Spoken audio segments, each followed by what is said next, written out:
Welcome to Car Shopping Insider Strategies. I'm your host. I'm known as Deshone the Auto Advisor. If you have 60 to 90 minutes to spend with us, we're going to talk about how you can make sure you're saving thousands on your next car, not just your next car, but every car you get for the rest of your life. I spent 10 years in the auto industry, 5 with Mercedes, 5 with General Motors, and now we do these streams Monday through Thursday. You can catch us at 12 p.m. Eastern time, and you can get your questions answered live.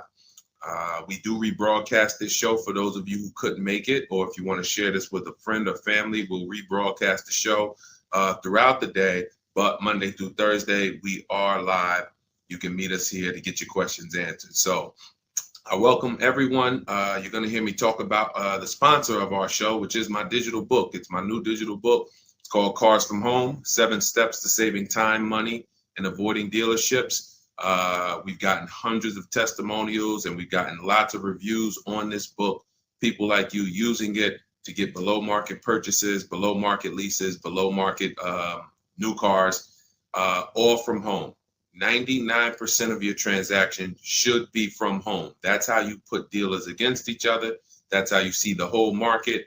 The only reason you should be in a dealership is to test drive your cars, is to have your car appraised if you're going to sell it, and to pick up your car if that dealership doesn't deliver. So we're going to get into some serious Q&A. I see we got a lot of people checking in on TikTok. Good to see you, Cindy, Cowboys, Hoop you 42, EJ Mobile. You guys can feel free to start typing your questions. I have my man Dolan in the background moderating, and he's going to bring in all the questions we get so that we can make sure that everyone gets an answer. All right. So feel free to start typing. We do have a welcome special from my new digital book.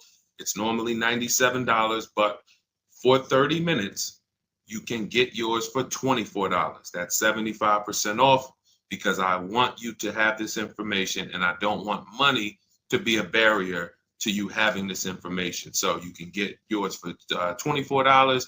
If you get to my TikTok bio, the Instagram bio, the YouTube comments, and the Facebook comments before 30 minutes, you got yours for $24. It's worth $97 and more, but $24 is better. I'd love for you to have that special. So feel free to start typing and we'll get to it. Nigel, Kodak, good to see you. Rob, Enrique, this is our Wednesday, May 7th live show. So for those of you who may want to know, are we actually live? I'm going to be saying the dates on the show just so everyone who is live knows that we are live and they can actually type your questions. So while you guys are typing, I want to tell you about this 7-step system that you want to be operating in. You don't want to be out here winging the car buying process anymore, the car shopping process anymore. This is 7 steps. Whether it doesn't matter whether you're a high mileage driver, bad credit person, good credit person, lease person, purchase person. 7 steps. First step is the most important question. How many years are you keeping your next car? This is the most important question because we need to know how are we going to beat depreciation. Depreciation is what we call the unseen expense. If you buy a car today for $40,000, you don't drive the car one single mile. You don't even drive it. Say you don't need it. You park it outside your house for 1 year. $40,000 car. Come back in a year, what's that car worth? Throw some numbers out there. Your brand new car, $40,000. It could be a used car too. You bought the car, you drop it outside your house, you never touched it. Is that car worth $40,000 1 year later? Didn't drive 1 mile. Didn't drive 1 mile.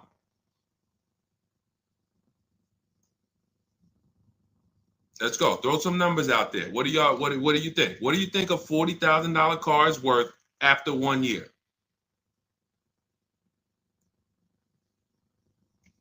Let's go. All right. Come on. I know people. Let's get. I sometimes listen. I'm going to say this because y'all know I'm a straight shooter. For those of you who are just new here, I have to let you know, most of the people who have a hard time with us getting to the money, literally getting to the money. It's not a matter of the information. The information's proven. We got thousands of people using it. We got thousands of comments. We got hundreds of testimonials. It's the ability to focus. It is the ability to focus. We live in a world where it is very hard for people to focus, and that is where you lose. So I'm letting you know, when you come here to Car Buying Insider Strategies, you have to lock in.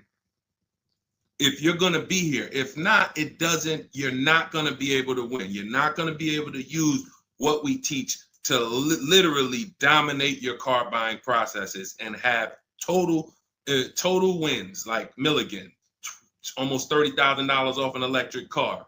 Like, Just Ralph saving $5,000 off his brand new 2025s. He bought 2 of them. Dealerships dropped the price. The moment they came out, he got them back in December. They dropped the price on both of them over $5,000. Like, these are brand new high demand cars. You're going to see me share a bunch of people that like, whoa, those results look amazing. And these people are telling you they'll never buy a car any other way except the Cars from Home way with bids. But they focused. Whenever they met me on a video, social media video, hopped on a live, you have to focus. Okay? And that's how you're going to win here. So let me talk to the focus people. I see you, KSA. I see you, Nisi, on Instagram. All right. I see you, John. We got you on YouTube. Jay, we got your question coming. So that's the depreciation. If you buy a car for 40, your car is worth 30 a year later. It's worth 35 a year later. Even if you didn't touch it, you didn't drive it, you just literally parked it outside your house. So that means our cars are losing value daily, whether we drive them or not. So the reason why the most important question is our first question: how many years will we keep this next car? Because we need to determine, are we going to beat depreciation with a short-term lease, 3 years? Or are we going to beat depreciation with long-term ownership? Well, thank you, Will Rosa. Shout out to the people liking the show. If you are a long-term person, that's where we are purchasing. So that's step 1 in the process. Before you think about, Deshaun, what about my old car? I need to trade that. Nope, you're going to see we don't trade, we sell. But before you think about, Deshaun, I want this car. How do I get the best price on that? Before I think about anything, we are thinking about how are we going to beat the unseen expense, depreciation, because that is what most people overlook, and depreciation kills them, and they don't realize how much depreciation has killed them until they come years later to try to replace their car, and they're like, wow, that's all my old car is worth? Who's had that happen? Who understands that every time you have gone to replace your old car, if you replaced it in 3 years, 5 years, 6 years, besides the pandemic, when every single car was worth $7,000 more than what it was really worth, so you could buy anything and you could win. Besides those times, isn't it more likely that you went to replace your car and you're like, whoa, that's all this car is worth? Man, that's all you're giving me? Because the depreciation has really set in, and we have not held the car long enough to have that win. So that's why this is the most important question. Then we move to equity assessment, where we get bids. Then we move to deal structure, where we structure, what does a great deal look like? What does it look like if I lease this vehicle and it's a great deal? Not these bad deals I see on commercials. What does it look like for me to budget and make sure when I go shop, I'm not going over my budget? In fact, I want to shop way below my budget. That's what we do in step 3. Takes us about 10 minutes. Then we move to shopping. This is the fun part. And I want y'all to understand something. Shopping is deciding what you want. It's not buying it. It's not buying it. Shopping is deciding what you want. Okay? And what we tend to do is we mix shopping with buying.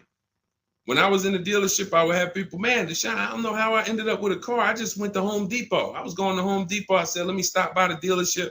And now look, I'm leaving with a car. That's mixing shopping with buying. We don't want to do that. And then we move to step 5, which is we're multiple offers. Multiple offers. So you're going to hear as you stay on the stream and as you understand what we do in the Cars from Home process and why people are saving so much money and they're so happy enjoying their process is because of those 2 words, multiple offers. It puts you in control. It puts you in the driver's seat. It makes you feel like you are the prize. You're not begging anymore. Who's been in a dealership feeling like, man, why am I begging these people to take my money? Will anyone be honest? Anybody be honest and say, man, anytime you've been in the dealership, have you ever felt like, why am I begging these guys for me to give them $20,000 of my money, $50,000 of my money? So what we're going to do is when you start getting multiple offers, you're going to see, whoa, this thing flips on its head. Now they're coming to me. Okay, so this is just initial mindset of the difference with the Cars from Home process. Step 6, we go and tie up our paperwork. Again, if you notice, all of this stuff I'm talking about is done from home. The only thing we do in that dealership is test drive, come on home. And you're going to start now enjoying your test drives. So you probably can't even, you've probably been scared to go test drive. Sean, I'm scared to go test drive. I don't want to, because they're sitting you down. Thank you, Paul. Thank you, Paul Sperling, for being honest. I see you on Facebook. That's where you've been nervous. Man, I don't want to go test drive. I'd rather just, but what you're going to start doing now is enjoying the shopping because you're test driving, going to another dealership, test drive this. Sometimes people go with their families and say, hey, family, good news. We're going to go out this weekend. We're going to test drive a bunch of cars and we're going to decide what the right one is for our family. The kids are happy, wife's happy, husband's happy. Yes, let's do it. Get to the first dealership, test driving the car. All right, what do you think, guys? Oh, it's okay, it's all right, it's nice, we like it. Okay, now the kids think we're going to see 3 vehicles. Next thing you know, Dad's sitting down with the salesman. Hey, we got a great sale, today. It's a 1-day sale. That's a lie. Really? Oh man, what does the sale look like? Oh man, and for those of you know, I'm not the public. I'm an insider, so I'm telling you from being in the dealerships. You get what I mean? Like I respect people who never were car salesmen and they're trying to teach you guys how to get the best deals. God bless their hearts. I'm telling you from inside. So next thing you know, the husband's sitting down talking numbers. Kids are like, hey, Dad, what happened? I thought we were going to, hey, hold on. Daddy's working out a good deal here. Hold on. They got a 1-day sale. Not realizing they've completely taken you off your shopping process, which is your power, deciding what you want. And then once you decide what you want, you have multiple dealers compete while you sit at home. Right where I'm at, right where I'm sitting is where I have made my last probably 5 car deals for myself and my family from right here. Bids. So now that we open it up, we gave you a little mindset of what Cars from Home is about. We got questions coming in. I see Jay on YouTube. I see Robert on TikTok. For those of you who want to know if we're live, we are live. It's our Wednesday, May 7th episode. We're live every Monday through Thursday at noon. But you might be watching a rebroadcast and you might have someone ask the same question that you're going to ask because we do replay the show throughout the day for those who couldn't catch us live. All right. So Dolan, let's start bringing in these questions. I see we got some coming. And Instagram, you guys type your questions. We're live on Facebook, YouTube, Instagram, and TikTok. All right. What do you think about the Flex Car Leasing Company? Let's see. It's Flex Car Leasing. All right. See if we can find out about Flex Car. Live large, spend small. Sounds like a good quality lease. That's literally, listen, I leased my first car, I was 22. I had other friends buying cars. My payment on my Pontiac G6 was $256. It was a $20,000 car. I never had a problem with it because it was always under warranty, and my other friends were out there, buying cars they were paying double what I was paying. And again, if you're keeping your car 8 years or longer, forget about leasing. You should be shopping for a below market purchase. If you're not keeping your cars 8 years or longer, below market leases is how we save all the money keep thousands in our bank account, drive incredible cars. So let's take a look. It says Flex Car is the first and only month-to-month car lease because freedom shouldn't come with a contract. Once you flex, you'll never buy a car again. Now, I like this. We're just judging it by what do we get to drive? Here's how you judge leasing, y'all. What do I get to drive and what do I pay for that? For example, I told you guys my first lease was $20,256 a month. Then I got an Infiniti G25. Our payment was, that was early. That was like 2011. It's like a $35,000 car. I want to say I was like low threes or either high twos. Ridiculous deal on it. Wasn't no more than that because after that I got an Infiniti Q50, $45,000 car. My payment was $325. After that I got another Q50. I had 3 Q50s in a row. My next payment was $345. My last one was $365. That was all of these are $45,000 cars. No money down. I do not put money down on leases, and I teach you how never to put money down when you're shopping. When you know you have a great lease deal, then you can put money down. Let me give you an example. So let's say we shop all our offers. You're going to see dealers all over the place. Once you get multiple offers, you guys are going to see, thank you so much. Shout out to the people sharing on TikTok. Shout out to the sharers. Everyone who shares this broadcast, I appreciate you. Everyone doesn't share, but I appreciate the people who do share. I don't take it for granted. You know, and your friends will be upset if they find out you sent them out. They went out, bought a car, got ripped off, and then you're like, hey, you ever hear that guy, Deshone? No. Oh, yeah, I watch him all the time. Why didn't you share his channel with me? That mess around, you know, the friendship's over. So make sure. So share with your friends. But anyway, so when we consider that leasing is a value play. So leasing is how much car can I drive for X amount of money? Because that's all we judge it by. It is literally nothing. We're not in love with these cars. We are not keeping these cars for more than we should not be leasing something and saying we love it. Because if you love it, you mess around and lease something that has a bad lease program, and then you're driving a car overpaid for it because you like. So you know, if somebody says, "Oh man, I really want that Range Rover," and then they shop the offers. Range Rover offers are no good. They're all over 1.5, 1.6, 1.7. For those of you who don't know, we judge leases by dividing the MSRP, the monthly payment we get, no money down. You divide that monthly payment into the MSRP. So if you have a vehicle that has a $400 payment, you divide that into the MSRP, which is, let's say, $40,000. That's going to be a 1% lease. You multiply it by 100. So divide the monthly payment into the MSRP times 100. That tells us a percentage. So once we get that percentage, we can see, is this a 1% lease? Is this a 1.5% lease? Is this a 1.2% lease? Now, you cannot judge a lease until you've gotten multiple offers because you need to find what we call the 20%. What are the 20%? Anybody know what the 20% is? And we're still talking about this Flex Car leasing program because if we can lease cars through Flex Car and they're 1% leases or 1.1 and 1. If you get to drive these expensive cars, but you're only paying 1%, 1.2%, 1.1%, less than 1% of the MSRP on a monthly payment, you don't have to tie up all your money. You got cars under warranty, no problems. This could be a really good thing. Now, I haven't used Flex Car, but I'm just telling you, if you guys explore them, this is what we are judging because this is how we judge leases. Okay, there's nothing else about it. So you divide your monthly payment. You don't have to worry about taxes.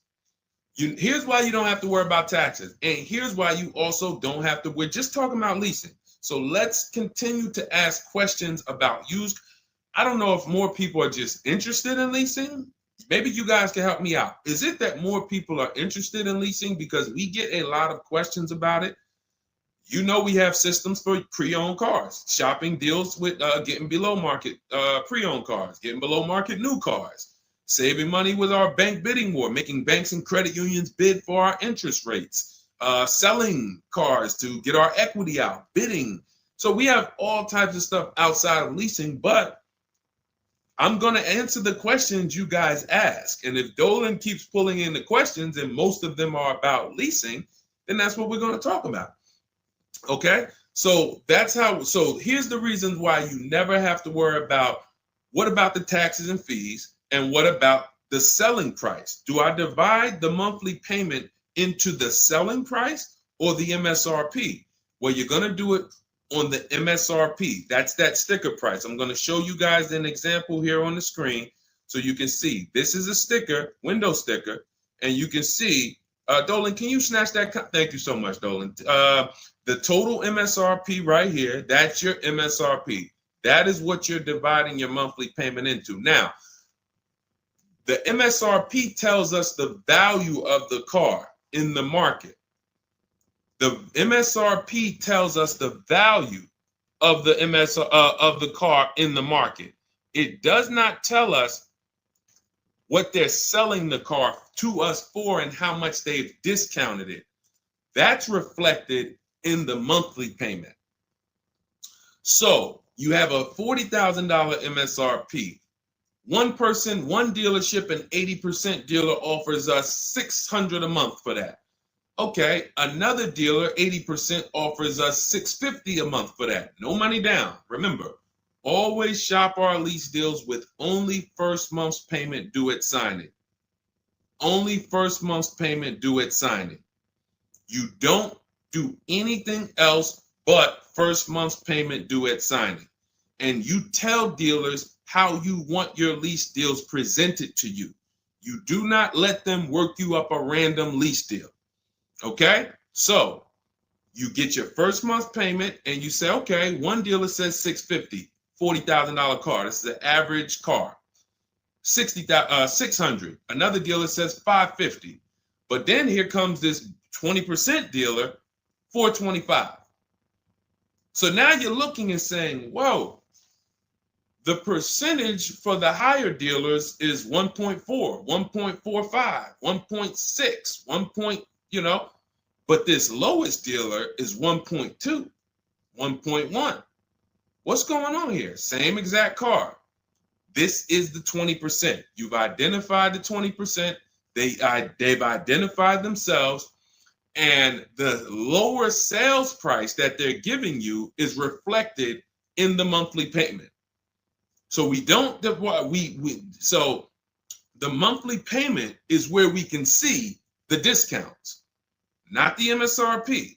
So we divide that monthly payment into the MSRP, gives us that percentage, and we can see those with the lowest offers, lowest percentages have made us the best deal.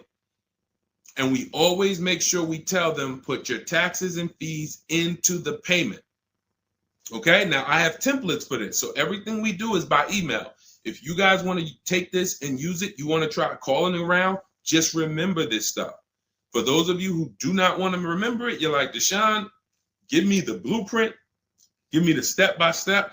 We have everything in my digital book, Cars from Home, 7 Steps to Saving Time, Money, and Avoiding Dealership. I wrote the templates out. You just fill them in, blast them out. We show you something we call the 25-to-5 strategy, where you connect with 25 dealers in 20 minutes, and your goal will be to get 5 offers. So as our welcome offer, you can get your copy for 75% off, normally $97. But if you head to my TikTok bio, you won't leave the show, Instagram bio, YouTube comments, or the Facebook comments, you can get yours for $24, which is going to be 75% off. It's a digital book. You'll have it by the end of the stream.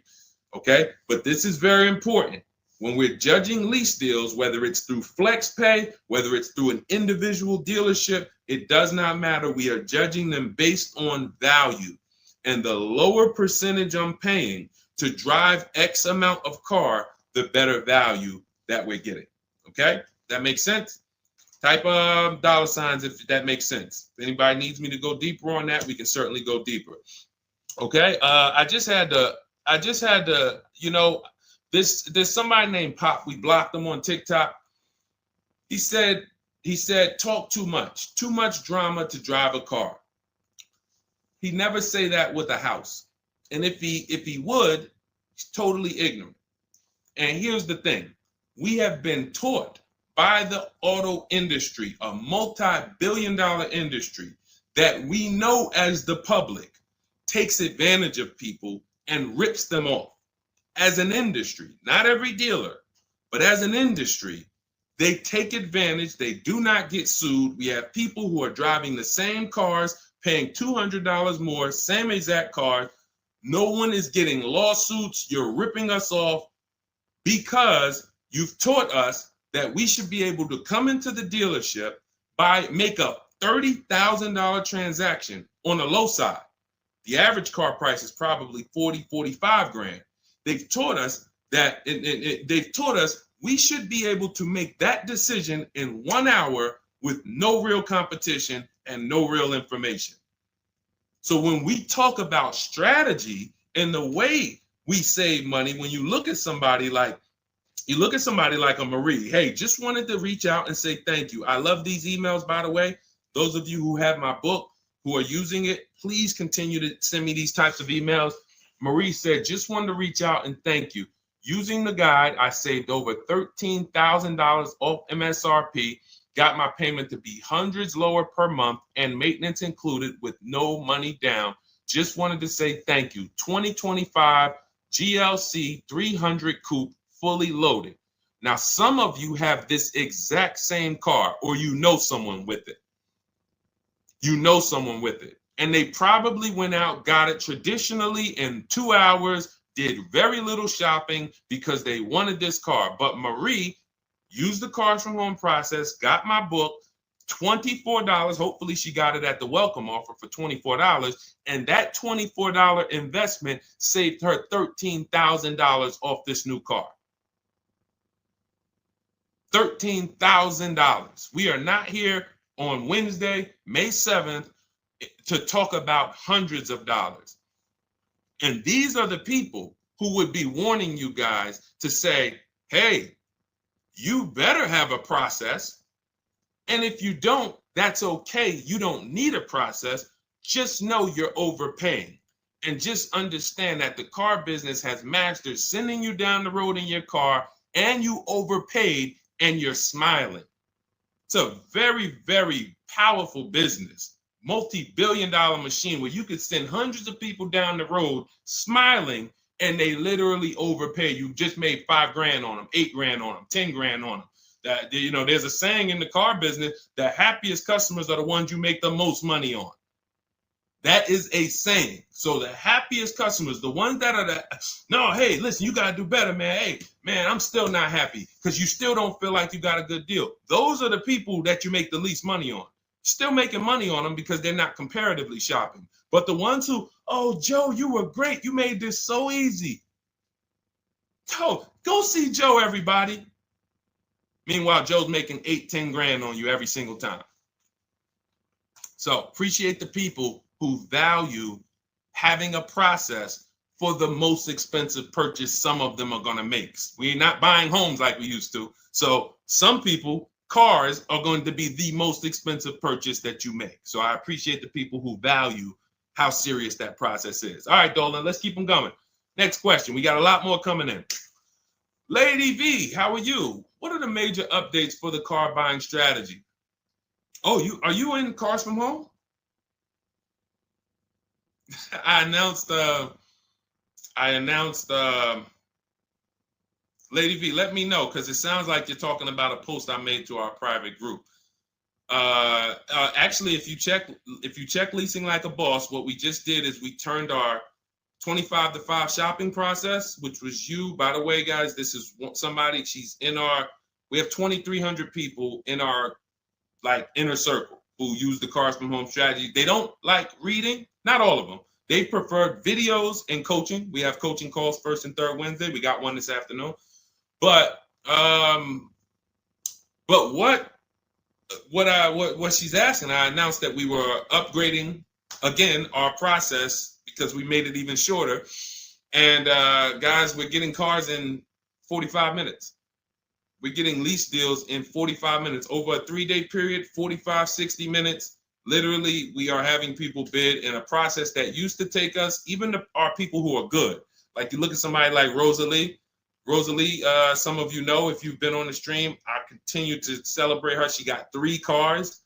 At once, she had to get 3 cars for her sons. A Nissan Rogue, $36,000, $399 a month, sign and drive. CX-30, $28,000, $339 sign and drive. That's a 1.2% lease. And then Mazda CX-50, $40,000 vehicle, $420. 1% leases, and then one, just killing it. Probably. And then she got $6,700 selling her old leases. She sold 2 leases because in step 2 of our process, we teach you how to sell not just your cars that you own or that you finance. Who didn't know you could sell a lease? Type me.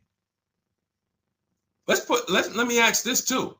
Who didn't know you could sell a car that you did not have the title for? It's not paid off yet. Let's ask both. Who didn't know both of those? Because I've seen people in my career that say, listen, Deshone, as soon as I make my last payment, I'm coming to get that. As soon as I get the title. And I'm like, where did you think that you had to wait for the title paid off to? So who didn't know that? So literally, I see you, Nina. Thanks for being honest. Appreciate you. All right. Thank you, yours truly. I appreciate the people who are always willing to be honest, because you're the ones who are going to really, if you can't get the bad news, you are literally not going to be able to get to the good news. Like, you got to realize the people who they have a very tough time is they just think, Deshone, I know way more than you. Even though you've been in this thing since 2006, you got all this experience, you done worked for this, been a finance manager, had your own brokerage. Deshone, I still think that I know this more than you. Very tough time helping them. But other people, you guys can win very simply. So when we look, she's asking, we were getting these cars in roughly an hour and a half, 2 hours from home. Now I'm doing it in about 60 minutes, but I created a quicker process, cut some things out, and we just are uploading new things to our membership page that are going to have people literally popping in over a 3-day period. Morning, 10 minutes, afternoon, 10 minutes, evening, 10 minutes. You do that by your second day, you're going to have 5, 6 offers, 7 offers, and be ready to close the deal. Like that quick. That quick. I'm always about quicker. Deshone, y'all getting cars in an hour and a half from home. Yeah, but can we do it quicker? So that's what we got. So check Leasing Like a Boss, and you'll see some of the new videos already in there. And thank you, Daniel. He said it's worth the price. And it's in the book. So very important to understand. Everything we're talking about, guys, you can get it for $24. If you get to the book before the 30-minute welcome offer expires. This is the same system. Some people just like videos and coaching in our community, 1,600 people in it. They want to be in that. Like, let's do this together. Let me ask more questions. We can't answer questions for people who have the book. Unless you pop on a live and you catch me here. So thanks, Lady V. But yes, check out the membership page and you'll see all of the new videos in day 5 for the 25 to 5 strategy. It just got quicker. All right, go ahead, Dolan. Pull the next one up. All right. And every time y'all hear something that you like, can you continue to run up these likes on TikTok? Appreciate it. I see we're about 300 now. But if y'all can continue to run those likes up, it means a lot. It lets TikTok know, hey, they're talking some serious stuff over here. Let's bring some more people over here so more people can benefit. My man Paul Sperling on Facebook. How are you? Are there dealerships that won't allow you to lease unless you use their financing and not use your own credit union? This is a great question. Wanted to know if it was true because Genesis Salesman told me that. Great question. So Paul, with a lease, we must use the dealer's bank or the manufacturer's bank. It's not like a finance where we can go and we can get our own financing. We can shop around for our own financing. And the reason we're doing that is to make sure that they're not overcharging us for the financing. So we have a process we call the bank bidding war, where we strategically let tons of banks and credit unions shop our credit without it lowering our credit score with all these inquiries. And we do it within a window, and it allows it to only show, it only affects our score as one hard inquiry. So these are the steps we take to make sure we are not overpaying. Thank you, y'all. Yali 288, #1 gifted badge. Appreciate you. But on a lease, it's different.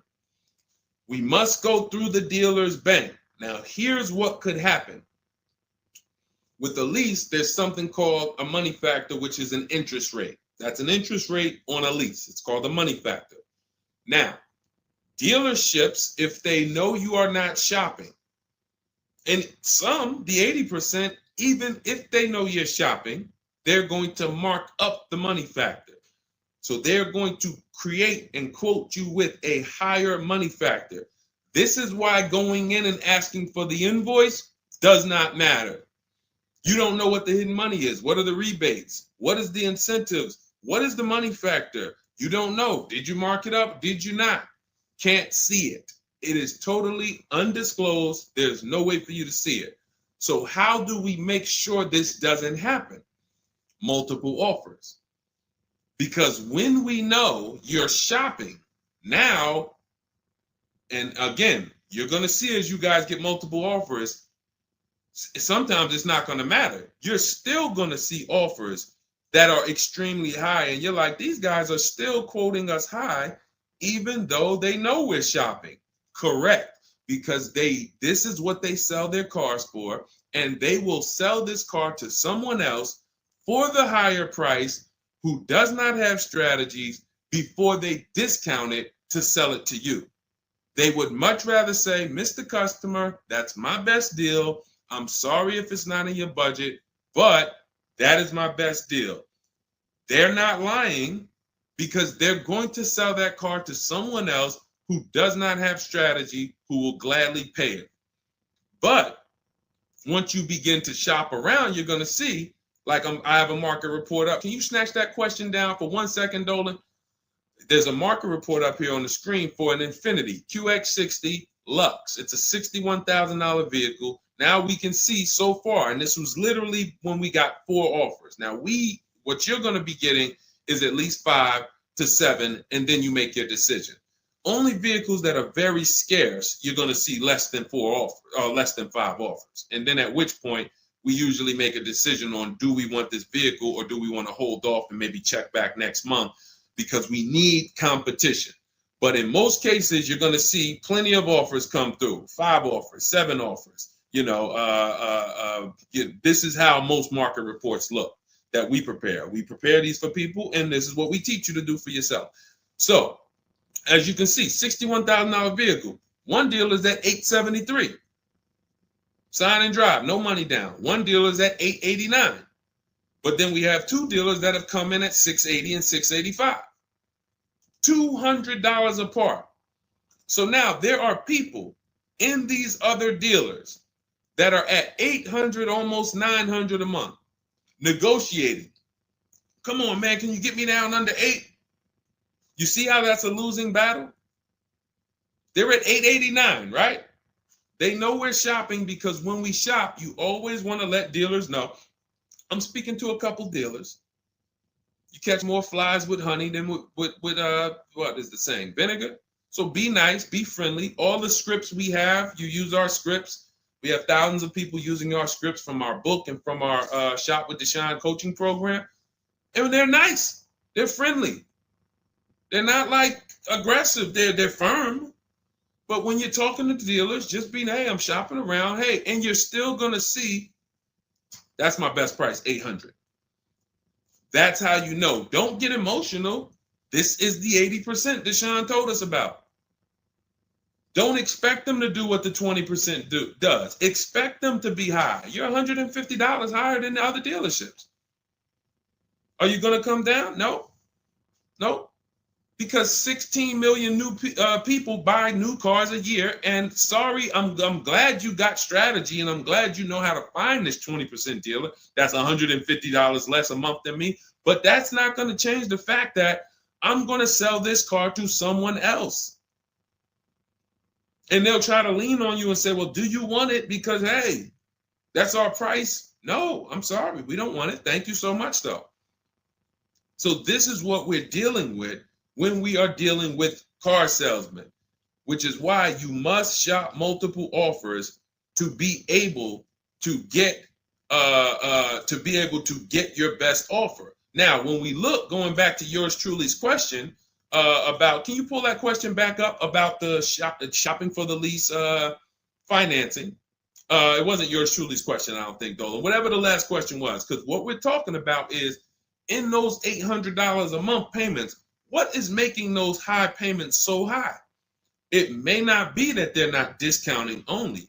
It might be that they're not giving a big discount, and the finance managers are so used to robbing people that they say, listen, every single lease quote that y'all quote, make sure you put 1 point in there for me.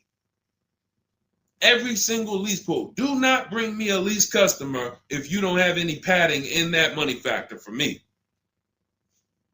And that's what they do. So they are not going to lower the money factor. They can't. There was salesmen. I remember when we were salesmen, they used to start negotiating the rate. Hey, what if I could get you down to 3.9 or 4.9? The finance manager come out and say, why are you saying that? You're giving away my money. You negotiate the car price. You negotiate with their trade with them. You don't negotiate my money, because the finance managers are like, hey, when it comes to that rate, that money factor, those interest rates, that's my money. And there are some dealers who have it built in, which is why you must comparison shop. You stay at home. Again, if you want to do it your way, you want to call around, you want to get at least 5 offers. Using our way, we'll show you how to get 5 offers, contact 25 dealers in 20 minutes, and then literally in minutes, you got offers coming into your inbox. But whether you're doing it our way or whether you're doing it your way, stop doing it their way. Their way is just come on in, think you can negotiate back and forth, and then once you hear a number that you feel like it sounds good, that's when you take it. Losing battle. Okay? Let's go, Dolan. Pull up the next one. All right, I see we got a lot of questions. We got Nina. For those of you who don't know, we are absolutely live. This is our Wednesday, May 7th live. We're live every Monday through Thursday at 12 noon, so you can meet us here. If you couldn't catch the whole stream, we will rebroadcast this show throughout the day, so you can have your friends, family watch it, or you can catch up on some of the things you missed. We'll replay all through the rest of the day. And on the weekends, we take all the shows from the week and we rebroadcast them out, so everyone can catch up on things throughout the weekend. All right. And most times you're going to hear someone ask the same question you were going to ask. All right. When getting quotes for your Adrian on Facebook, when getting quotes for your car for trade, who all should you get quotes from? This is a great question, Adrian. 6 companies right now. 6 companies. And we could throw a 7th in because Rosalie sold hers to We Buy Any Car.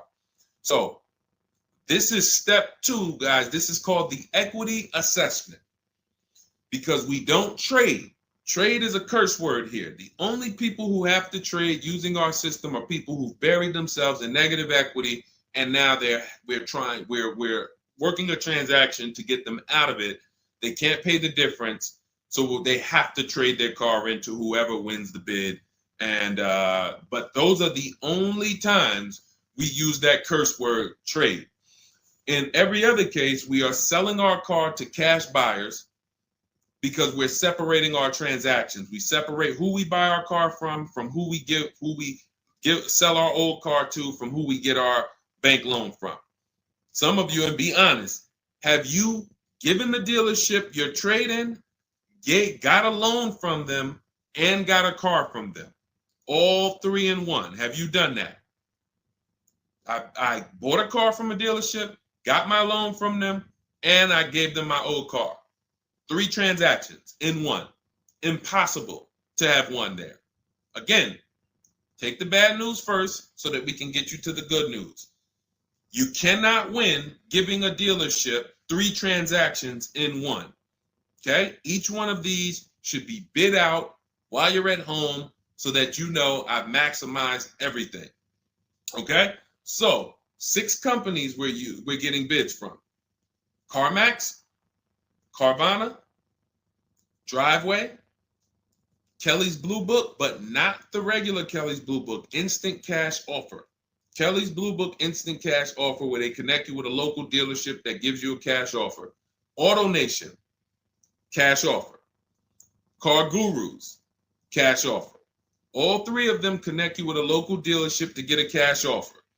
Now, when you throw in We Buy Any Car, or maybe a local cash buying company that you might see commercials with, hey, we want to buy any car, we'll buy your car. All of them. Now, this takes about 25 minutes to do to get all of these quotes, but you're not getting, this is a third of your transaction. So those of you who are like, I'm just going to trade, God bless you, do you. But you're not going to make the money we make. You're not going to make the money Rosalie made. Sold 2 leases, put $6,700 in her pocket at the end of the lease. And what many of you, do I still have Melissa's See, Melissa, many of you who are going to learn that you have not been a long-term person and you have been buying your cars, you're going to get your bids, and then you're going to put a ton of money in your bank account because you're going to lease with no money down. And once you lease with no money down, I don't think I have it up. I think it was from last year. And because we're just showing all 2025s and 20. Yeah, that's all we're showing right now is, recent people, but some of these, Dolan, I'm going to go back and grab because some of them were unique in that when you see you've been somebody who's been taking loans out and you're like, Deshone, every time I buy a car, I take loans out 5-6 years. I go trade the car in after like 4 years, or maybe I pay them off and then I go and trade them in. And I always end up really not getting nothing. I got high payments every time. And then whatever my old car is worth, I use it for a down payment for the new car. I don't really see where that money goes. So this is a repetitive cycle. What you're going to do is actually get your cash bids, realize, all right, I've been breaking the 8-year rule. The 8-year rule says if you're not buying your next car to keep at least 8 years, you should be getting a below market lease. That's what you should be shopping for. That's going to save you thousands upon thousands of dollars more, and you're going to drive better vehicles. If you're keeping your car more than 8 years, then you should be shopping for a below market purchase, new or used, based on your budget and your values. So the 8-year rule. So you say, man, I've been breaking this 8-year rule. I'm not keeping these cars 8 years. Let me go and shop for my below market lease next time. So my normal car that I would normally trade in, not really see where that money's going. Now I'm going to bid that out to CarMax, Driveway, Carvana, Kelly's Blue Book Instant Cash Offer, Driveway, Car Gurus, and We Buy Any Car. I'm going to see the highest bidder. The highest bidder might be like, because Melissa, I think she made like $14,000. She had like a 5-year-old car that she would normally trade, but it was paid off. And she's like, all right, I'm not going to go and use this as a trade and buy something else. She gets like, you're going to have like 12 grand equity, 15 grand equity. Beautiful. And what's going to happen is when you shop for your below market lease, you're shopping with only first month's payment due at signing. So you find your lease, you've already been paying super high payments because you've been purchasing. Now you're like, whoa, I could drive this new car and it's $200 less than what I've been paying. I don't got to put no money down on this thing. You pull out of there with a super low payment, new car, and you got a $12,000, $15,000 check going in your bank account. Got my car, and now I can see where my equity is going. It ain't going to you, dealership. It ain't going in that car. It's going in my bank. And this is, that's one of the most beautiful things I love to see. And it only happens for people who have been, unfortunately, programmed and brainwashed to buy cars. They don't keep them 8 years. And then when they come to the revelation, now it's like, boom, equity goes in the bank. I'm driving new cars for cents on the dollar. Beautiful. All right. And that's why you do the equity assessment before you shop. Step one, we decide how our 8-year rule. Are we buying to keep more than 8 years or less than 8 years? That's when we know, lease or purchase. Then step two, equity assessment. Let me see what my current car is worth. My current lease is worth. Can I make any money on it? Am I upside down? That's what we do at step 2. Okay, so once you guys really follow this process, your whole car buying is going to change. You'll be moving just like everybody else is moving. Just like Brian got his first lease. First lease using our system. He said, just finalized my first ever lease using your system. 2025 HRV Sport, all-wheel drive, $30,500 MSRP for $395 a month. 1.2% ratio. See, this is how you know people understand the car buying process. They talk just like me. They talk just like me. They know the process. They didn't have to go to school for this. They just followed the steps, and I walked them through how to judge the deal. 1.2% deal, 12,000 miles a year, 36 months, no money down. His initial quote from this dealer was $434. In my book and in our Shop with Deshone system, we have calculators we invented. We have 6 proprietary calculators. Can't find them anywhere on Google. They're ours. We created them. He used our calculator. We put all our offers into the calculator. It tells us what to counter. So he counter offered online or by email. His last offer was $395. They went from $434 to $395. That's how it goes. And he probably had 5 or 6 or 7 other offers that was $150 a month higher. That's how it goes. All right. That's where you want to be. All right. That makes sense. Did everybody grab that? Type $ if you follow me. Who's following? Type $. Okay. I never want to go to the next subject before I make sure. All right. Did you grasp that? Did you? All right. Thank you. I see you, DJ and Nice. My man, good to see you checking in. Hart, you have that's your username, Hart. So yours truly. Thank you so much. Good to see you. All right. I see you, HD1 1225. Good to see you. All right, perfect. All right, Dolan, let's go to the next question.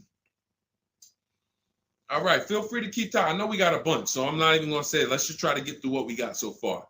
Should there be a set length of financing depending on the year of the car? Great question. So we have something we created called the Rule of 72 and the 10th birthday. This is, all right, there's something we call the repo recipe. So when I was in Mercedes, this happened more often with Mercedes. People, 4 expenses that we need to take into account when we're financing a car. 4 expenses. The cost to acquire the car, and most people are taking a loan. So it's the cost to acquire. Then you have the cost to repair it. Well, let's say this. You got your insurance. You have your maintenance. And on some cars, maintenance does become serious. On a Mercedes, your oil change is $200. Your brake fluid change and your service B is $400 to $500. So there are cars that we have to take into account the maintenance being serious.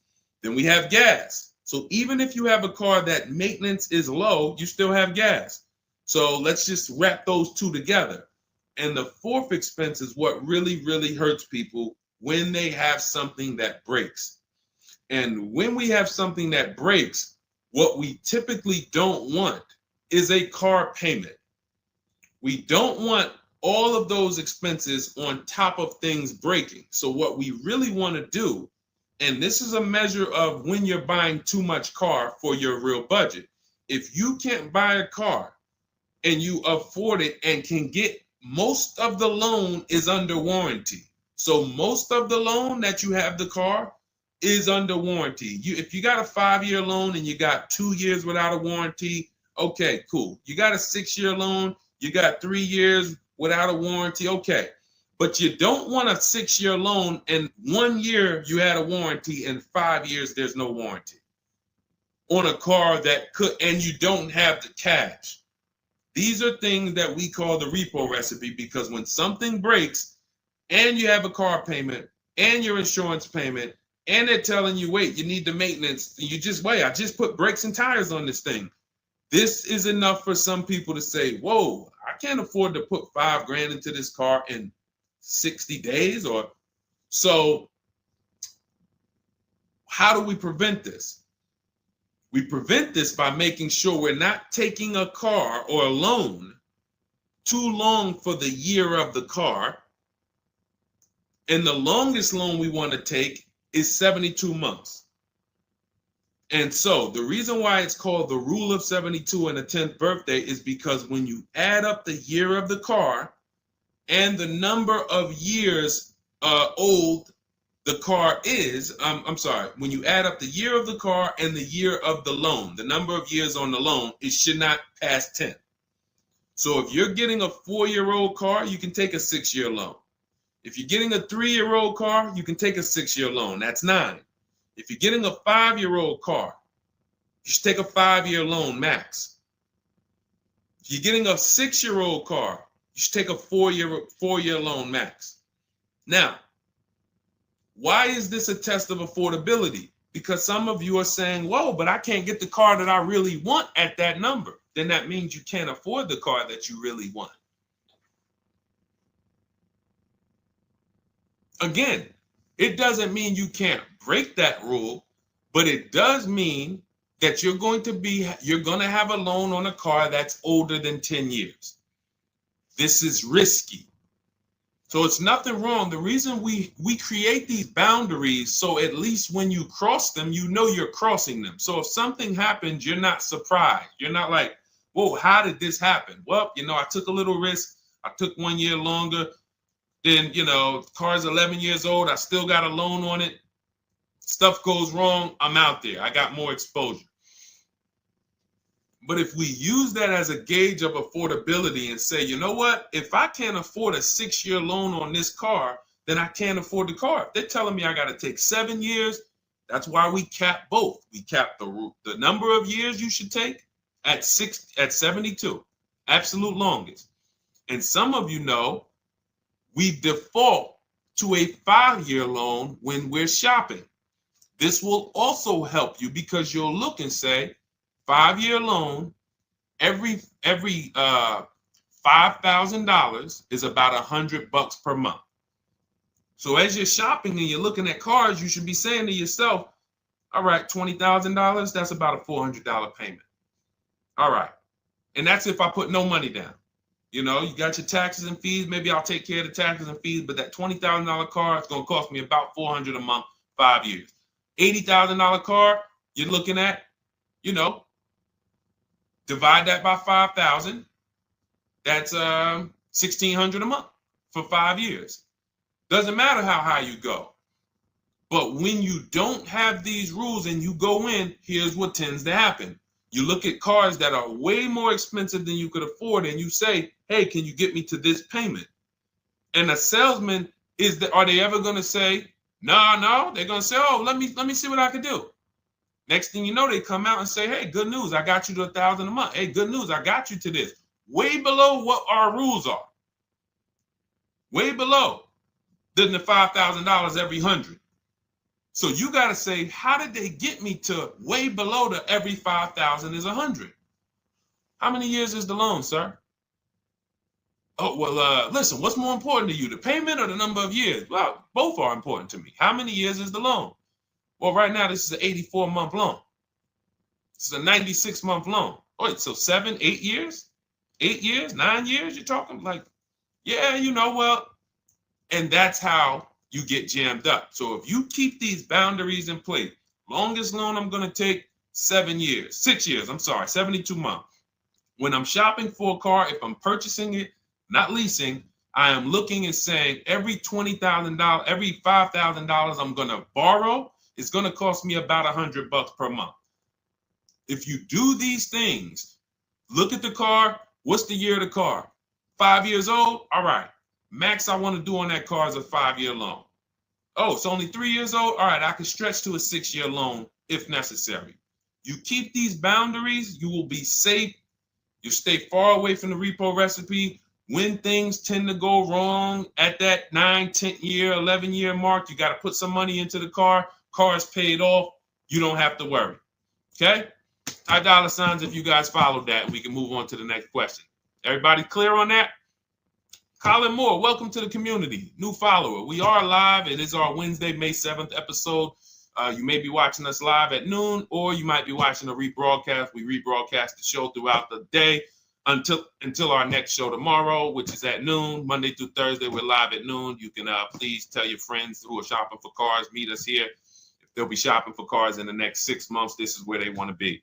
And they really don't want to wait. I mean, I'm trying to get people to stop waiting till they need a car to go and start learning this stuff. You want to be in the market 90 days before you need a car. We've been programmed again to wait until, and it's probably the anxiety. I put it off to the very end. We've just been programmed to wait until the very end, and then we go in and now we have desperate vibes. We're like, oh, I got to take anything I can get. We really want to be strategizing our car purchase early in the market, able to say no to offers very early. This is power, where you can say no. You can email. We have dates that we give the dealerships of, hey, this is when I can buy a car. I could buy it today, but I don't need it for 2 months, 3 months. That really puts us in a position of power, because everyone they're dealing with is desperate, walking in saying, I need a car today. Oh, I hear these cars are hard to get. All of this wrong, desperate energy that's going to make them pay more. That's what they want to sell. We come with, no, we can make a deal today, but we don't have to make a deal today. And when we come like that, it really positions us to, next month, the car salesman will be like, man, I ain't sold a car in 4 days. Oh man, let me call Kevin Gilder. Hey, Mr. Gilder, are you still in the market? Yeah, I'm still here. I told you I got until I got a couple months. Oh, cool, man. Listen, I think I could get that offer you made last month. We couldn't do it last month, but we were super busy. Everybody was in here, man. We charging them all of this money, but right now we're pretty desperate, and I would like to take your offer to my manager. Sure, definitely. That's obviously not what they say, but that's what they're thinking. So you want to be positioned for that. If you shop every single time in an emergency, you're not going to be able to be positioned for that. Okay? We don't want to be in the habit of emergency shopping. Not here. Once you have this way, you'll be like, oh, man, I could get in the market early. All right. Go ahead, Dolan. Oh, for those of you who are like, Deshone, there's no way I'm going to remember all of this stuff. Can you give me the whole blueprint? Write it out step by step. That's my new digital book, Cars from Home, 7 Steps to Saving Time, Money, and Avoiding Dealerships. And it's 7 steps, whether you are purchasing, whether you're leasing. We get below market leases. You're going to get below market leases, below market new cars, below market used cars, below market financing, because you're going to have banks and dealers bidding for your financing. If you're a high mileage driver, there's 3 different strategies for exactly how you need to be moving as a high mileage driver. If you have negative equity, there are 2 strategies in there to help you move from negative equity to your next purchase. This is all in 7 steps. Very simple to follow. So you can get your copy. It's normally $97, but you can get your copy. Part of our welcome offer, 30 minutes only. If you visited already and that timer started, once 30 minutes goes to 0, it is now $97, which is worth every penny. But I'd rather you get the welcome offer. So go grab it. TikTok bio, Instagram bio, Facebook comments, YouTube comments. Click those links. Go grab your book and come on back to the stream. Make sure after you get the book, you screenshot the thank you page, because it has my support team's email. Sometimes you're typing fast, type your email wrong. You don't see that book in 10 minutes. Just send an email to my support team. They'll get you your book right away. All right, go grab it before the 30 minutes is up. Go ahead, Dolan, shoot the next one. You don't want to have your own financing all the time, pure knowledge. Sometimes dealers have 12, 13 banks sometimes. Sometimes they can beat what you get on the outside. The key is creating a competition. Thinking about a 2025 Land Cruiser for $62,000, $5K down, any advice? How do we know that's a good deal? How do we know that's a good deal, everyone? Now, mind you, that's how a lot of people approach the car purchase. I'm thinking of this car, all right, I got 10 grand down. What we haven't, so here's what you discussed in this statement. I'm gonna read this question again, and you're gonna see 2 pillars that unfortunately we're combining. Thinking about a 2025 Land Cruiser. So now in my mind, for 62K. Now, this is a new car. With our new car system, we use the bidding. Thank you so much, Daniel. See, Daniel knows. I think, Daniel, you have our book, Bidding the Market. So that's where we're missing everything. So now we're looking at the new car, which means what our process is, we're connecting with 25 dealers to get bids. If you said, Deshone, I called around, spoke to several Toyota dealerships, and the best dealer that I found who's going to offer me a car is going to give me $8,000 off. But I got 5 offers. I got 7 offers. Some people said they're not going to do any discount. Some people had $3,000 in fake fees and dealer adjustments. Some people had protection plans and they took off a little money, took off $5,000, but they had all of these fake fees. So it's really not even like they took off $5,000. But one dealer didn't have the fake fees and he discounted $8,000. Boom. That's a bid. You did it manually. Didn't do it our way. That's just fine. But that is allowing you to have the peace of mind that I'm getting a great price on the Toyota Land Cruiser. Separately now, we're moving to our financing because you said $5,000 down. Therefore, you're getting a loan. So we would now have banks and credit unions bid to now submit offers to you within a 24-hour period. You have all these banks, credit unions online bid for the loan, get the best interest rate. We give the dealer a chance to see can they beat it. In which case we bid out the loan, we bid out the car purchase, and now and watch this. I'm home doing that before you even get home from your dealership. One visit, you're in the dealership 3 hours. I'm popping into my email minutes at a time, 15 minutes. I'm hopping on. I'm getting banks to bid in an hour. Everyone's bidding. Boom, boom. I'm getting dealerships to bid. You're still at the dealership. You're just meeting the salesman. You're still wondering, do they have a black one? Hey, he said he had a black one. He was going to pull it up. All right. He comes back with silver. Oh, you don't have black? Oh, no. Well, listen, somebody's trying to dig it up in the back. You know, we're going to see. Why don't you drive this one and then maybe we'll see. Okay, listen, I'm here. Cars from home people, we here moving. We already gotten offers coming in. You still waiting for a test drive. This is how we move. So not only is our process and the way we shop the key to getting all these offers, like again, you look at somebody like well, this was crazy. Val Boss lady, $51,000 vehicle, zero maintenance, zero time. Look, she got a 1.1% lease on that. Let's look at where's Sean?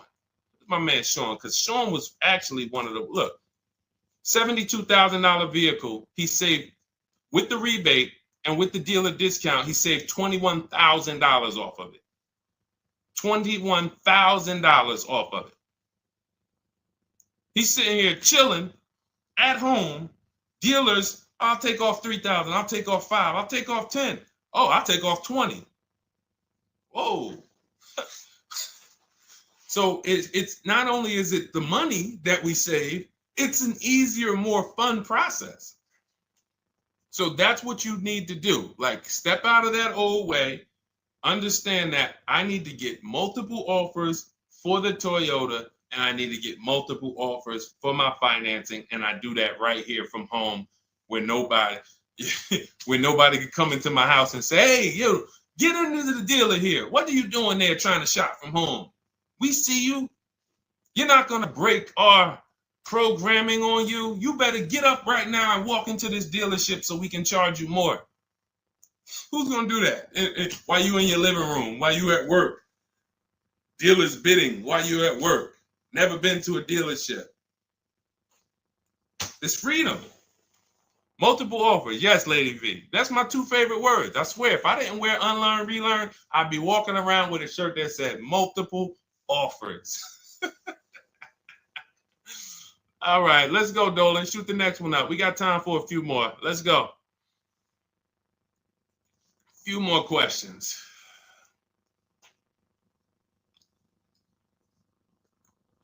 Atiba on Facebook. How is the best way to sell your personal car? Is that in the book? Yes, that's our equity assessment. Step 2. Step 2.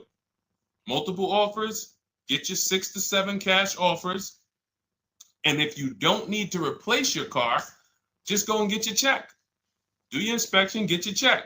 Cash offers, CarMax, Driveway, Kelly's Blue Book Instant Cash Offer, Carvana, AutoNation, Car Gurus. You want to throw We Buy Any Car in there? 7 offers.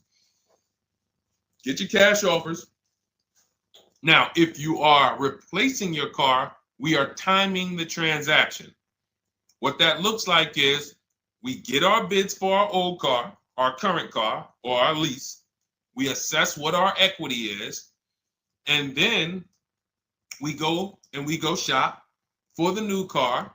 And once we find the best offer for the new car, we then go in. We'll give the dealer a chance to match it, but they usually can't.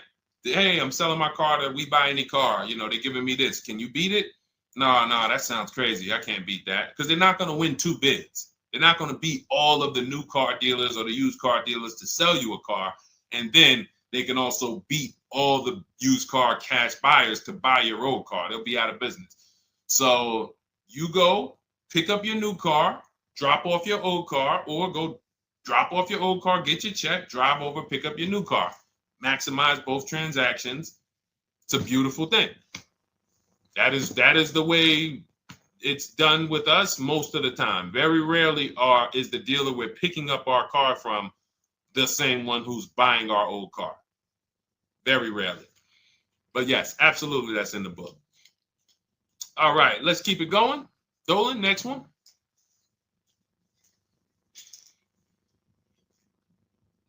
Daniel Thompson, Deshone, I've been keeping an eye on a used vehicle that has been sitting on the lot for over 60 days. What is a good amount to ask off the sales price without teeing off the dealership? Thanks for your time. So if you've been watching the vehicle, and this is the benefit of being in the market early, used car markets change, used car trends change. You can see prices going up, you can see prices going down, you can save inventory that you've been looking at. You know, I show you in our multiple marketplace strategy how to save the cars that you're looking at, create these save listings. Every new car that pops up, you get an alert for it. This is why when you know the market, like Daniel knows the market for this car, if he has on alerts, every new car that pops up, he knows about it first, and he can actually jump on that car quicker than anyone else, because other people will hesitate because they don't know the market. So they'll say, hey, what about this car? Oh, they just listed it today. It might not be a good deal. Well, Daniel will know if it's a good deal because he's been watching the market to know, yes, that's a good deal. No, it's not a good deal, because the really great deals where dealers say, hey, we're just going to move this car. We want it gone in 24, 48 hours. Those are not going to last. So literally, once they list them, you want to be able to say, oh, I saw that first and I know the market. Hey, you call. Oh, just got a cramp. Went to the gym earlier, dehydrated. Went to flex and my arm said, no, you're not going to do that. So, but once you know the market, you literally can jump on things fast. Now, in the case of also watching the market, in this case, we see a vehicle that's sitting. Long as we verified there's no bogus fees on it, only fees on a car we're purchasing, used car or new, should be tax, documentation, and motor vehicles. That's it. Tax, documentation, motor vehicles. In some cases, in certain states, you may see smog or something. Should be very small. Very, very small. Shouldn't be anything else for $300, $400, $500, $600. Tax, motor vehicles, documentation fee. Those are all legit fees. Everything else is a made-up fee to try to make money. Now, there might be some value in some of the things. We have a service plan that we added that we selling on all our cars. Okay, but we got to compare that to the dealers who don't have that stuff. So what you want to do is look at the low side of the market, the way we teach. So if you're looking at the low side of the market, Daniel, for example, and you see, all right, all the low prices are 21 to 22. The cars go up to 24, 25, 26. I see some up there for 27. Okay, but the low side of the market is 21, 22. And this is how we watch the used car market, because we want to watch the low side.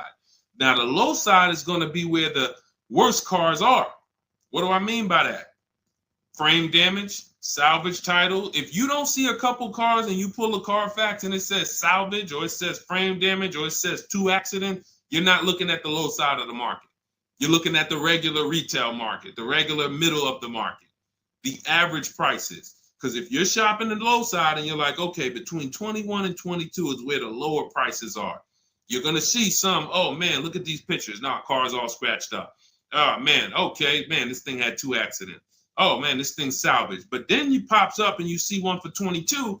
You pull the Carfax. Carfax looks good. Maintenance looks good. Boom. Oh, now you know. So Daniel, if you know the low side of the market, now you're trying to see maybe this car has been there. It's $2,000 more than the low side of the market, but maybe they're getting desperate. So you make an offer that's right where the low side of the market is. So let's say the low side of the market is 21, 22. This car is listed for 24, but you know this thing been there for 2 months. You make an offer of 21. They might say, hey, listen, no way we can do that. Most we can do is 22. In which case, you won. That's why you want to know where the low side of the market is. Because if they accept the offer and then your offer was too high, then you regret it. So if it's 24, it's been sitting there, you offer them 23, 22.5, they say, yes, we'll take it. Then it's like, man, was that the low side of the market? No, the low side of the market was 21 to 22. So let me offer 21, see if they'll bite. And if I land at 22, then I'm happy anyway. If I offer 21 and they say, look, no way we could do that. We could do 22.5. That's the lowest. We can blow this car out, and you won anyway. This is why knowing the market, this is all we teach.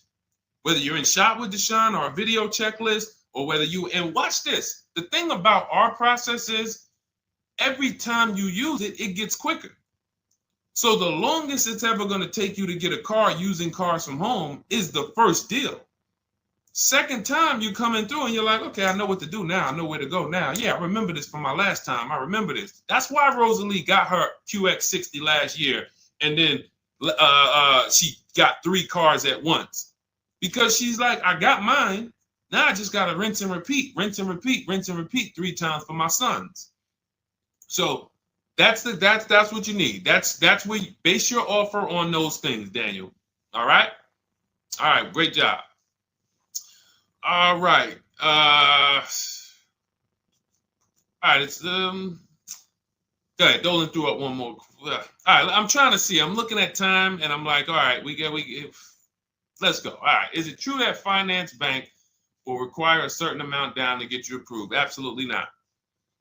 Absolutely not. You can do no money down financing. Here's what's happening if anyone's requiring money down for finance. It could be based on your credit, but more often than that, it's based on how much you're trying to borrow relative to the price of the car. So let's say a car is $25,000. Now, this is how the ability to shop affects your deal in the long run. Because if you overpay, the bank is not going to tell you. It's not their job to say, yo, you're overpaying for this car. But here's what happens. Let's say a car that is a good deal would come in around $25,000. Good deal, good value. Now, you don't know what you're doing. You go in, you pay, you get a car, you're like, okay, man, I'm looking at this car, man, it's about $28,000. It's about $28,000. I love it. It's a nice car. Now, you're not looking at the market to see what the low side of the market is. You go in, and you could do this with a new car too. Tons of people did this during the pandemic. Went in, paid over sticker, 5-10 grand. Normally, the bank would not have approved those, but the banks were in cahoots with the dealerships because there's something called a loan to value ratio, which is why the banks are getting hurt right now because they approved deals on cars that they knew were worth 35, but they were approving loans for 50. Because dealers decided we want to sell this $35,000 car for $42,000. So once our client needs the loan with everything, and they might have a little negative equity, we need y'all to loan them $50,000 on a $35,000 car, and the banks did it, which is why they're falling apart right now, and they're going to continue to collapse. So when you look and say, whoa, if that's the case, how does the bank protect themselves? It should be loan to value ratios, which means this car that you're telling us you bought it for 28, your taxes and everything are, let's say they slapped on some fake fees on you and you're up there like, all right, man, I thought the car was 28. But when it's all said and done, I paid like 34 for it. Now you leave with that car for 34. The bank looks and says, or you're trying to get it for 34. The bank looks and says, whoa, the book value on this car is only 23. So actual cash value might be, we could lend, the actual cash value is like 23. We could lend 25. I could see if somebody bought it for 25. We could lend that because they'll usually give you 20% above what the actual car's value is. So we'll lend on the $25,000 car, we'll lend you $32,000. You're asking for 34. That means you've overpaid by so much, the bank can't approve it unless you get them to the loan to value ratios where they're comfortable. So they're going to say, you got to put down 2,500. You got to get to, you can't borrow no more than 32,000 on this car. You need to come up with 2,500, come up with 2,000. So whenever a dealership's coming to you and say, hey, listen, the bank needs you to come up with this, they're overcharging you. And you're about to take a deal being overcharged because you're overpaying for the car and the bank is saying, we're not taking on all of that risk. That person needs to put some more money down because I know y'all trying to sell them this $23,000, $24,000 car for 33, but we ain't going to help you do that no more. Now, this also happens with negative equity. People trying to move 5-10 grand negative equity over to their new car. And now it's like, oh, wait, the bank's saying you got to put money down. Same reason. So it's two cases, lots of negative equity, or you're overpaying, or both. But that's a signal. All right. Again, that's why we bid out transactions. When you get multiple offers on the car you're buying and multiple offers on the car you're selling that you have negative equity on, you can see, no, y'all not pulling wool over my eyes because I know the market. All right. And all of this is done from home. That is why our system and our teaching, our philosophy, our company is called Cars from Home. That should ground you in the fact that everything we're talking about, 99% of it is done from home. 99% in minutes, not hours, minutes. All right. So if you guys want your blueprint, if you're like, hey, Deshone, listen, great stream. I enjoyed it, learned a lot. No way I'm going to remember all of this. Can I get the whole blueprint step by step? That is my digital book, Cars from Home. This is specifically for people who are like, I don't like car shopping. I'm not going to know all of this stuff. I want to enjoy my car shopping process. I'm tired of having buyer's remorse. I'm tired of leaving the dealership hoping I won, wishing, I don't want to talk about my numbers. Don't even ask me what I'm paying. Don't ask me what I paid. Don't ask me like that. You can see people from our school, look, they're already always posting their numbers. They never post without posting their numbers because they're confident in them. $50,000 car for Ken, $585 a month, no money down. Look, Jen, she gets a 2025 Honda Pilot, $50,000 vehicle. She saves almost $6,000 off of the price, $5,600 off the price. We could do this all day long. Oh, this is a long one. Oh, graduated. I put $1,000 to hold the vehicle Saturday. The dealership we ended up made the best deal, easiest, quickest process, little over 2-hour drive away. That is a signal. What you're going to see a lot, and y'all are going to get used to it, is driving an hour, hour and a half to go to get that car from the dealer who won the bid. Convenience costs you money. Every one of our students, our book readers who use what we teach, they are absolutely prepared to be, oh man, the dealer that won the bid, they're taking off $15,000. Man, they're 2 hours away. That's a nice drive, ain't it? Nice drive. Oh man, I'm driving I never made this much money on a drive before. And then you start to see most of these local dealers, they think they got me because they see my zip code and they're like, well, this person ain't gonna shop. So listen, hit them at this price. They don't realize that that dealership an hour and a half away is like, hey, we got the car. Hey, we'll sell it to you for this. But they never expected you to find them because most people don't find them. So that is the Cars from Home system. It's very simple, 7-step process. I walk you through it. And in my digital book, you'll have all your questions answered because it's a step-by-step process. You literally just do one step, check it off. Next step, check it off. Next step, check it off. By the time you get to step 7, you're setting up your delivery of your car or you're going to pick it up. All right. But it's normally $97. Part of my welcome offer, 30 minutes only. You can go grab a copy for $24, 75% off, and you will have it in your inbox. Make sure as soon as you get your book, you screenshot the thank you page, has my support team's email on there, just in case the book's not in there in the next 10 minutes. Maybe you type your email wrong. Make sure you check your junk and your spam folders. But go grab your copy. You'll have everything that we teach in a step-by-step manner. You'll be able to get cars in 60 minutes, 90 minutes from home, and you'll start to enjoy the car shopping process. All right. You'll be sending me your email just like Marie and Ken and Milligan, all of these people. You'll be sending me your deals. Okay. And for those of you, you have a different learning style, you can look into, you've been seeing us sharing a lot of these Facebook posts from our group. Our Cars from Home Shop with Deshone program is video checklists instead of book checklists. So if you're like, I'd rather have some, 3 to 5 minute videos that I can watch and walk me through the steps, that's our Cars from Home Shop with Deshone program. We have our private Facebook group where you got 1,600 people that have come before you. They're always answering questions. I'm in there 4 or 5 days a week. And then we do 2 coaching calls a month, first and third Wednesday. We actually got one shortly we're going to have.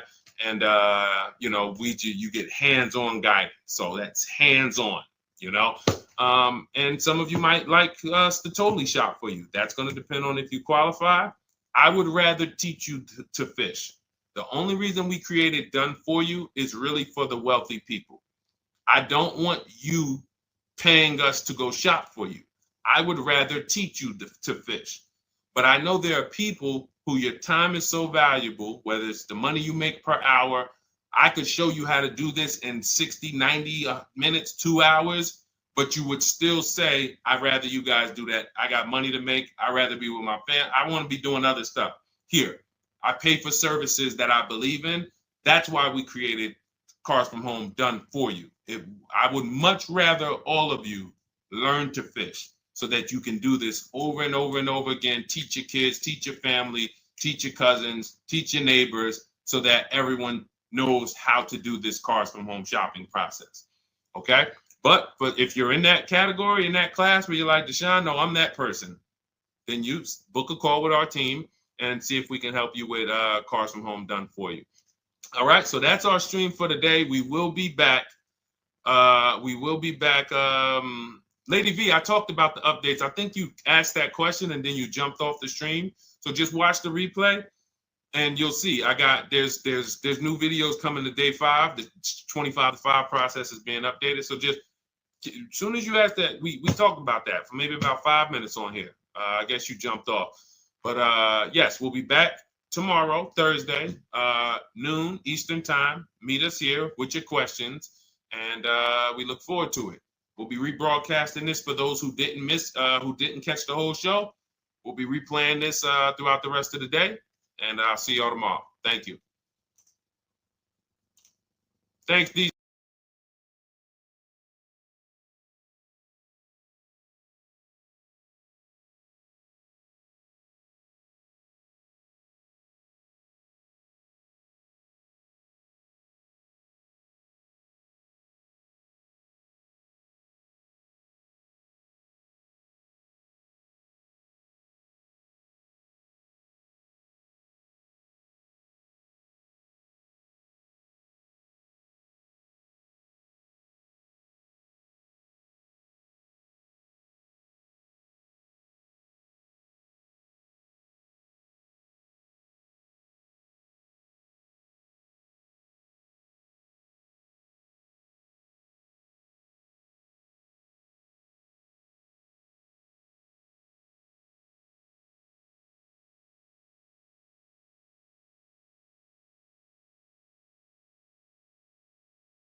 All right, welcome to Car Shopping Mistakes Live. This is our Monday, May 12th episode. We are live Monday through Thursday from 12 to about 1:30. My name is Deshone. I'm known as Deshone the Auto Advisor. And what I do is make sure that people like you never overpay for cars. That's what we've been doing for the last 4 years online. And I spent over 14 years in the auto industry. Worked for General Motors for 5 years, Mercedes-Benz for 5 years, had my own new car brokerage. And now I focus on making sure you have the strategies you need from the inside. So what you're going to see is my perspective is very different, being inside dealers for 14 years. And so you can feel free to start typing your questions. Again, we are live every Monday through Thursday. You can mark your calendar so you don't miss a show at 12 noon Eastern time. And no question is off limits. There's really nothing that I think is going to catch me off guard. So, feel free to start throwing your questions out. First of all, who's shopping for a car? If you're shopping now, or you will be shopping in the next 6 months, type me in the comments. Who's shopping or will be shopping in the next 6 months? Because what you're going to see is you don't want to wait. A big part of what I teach is making sure you're positioned to get great deals, which is not waiting until it's an emergency. Now, sometimes you have an emergency, your car is totaled, your car was stolen, you have less than 30 days with your rental car and you have to get a car. That's different.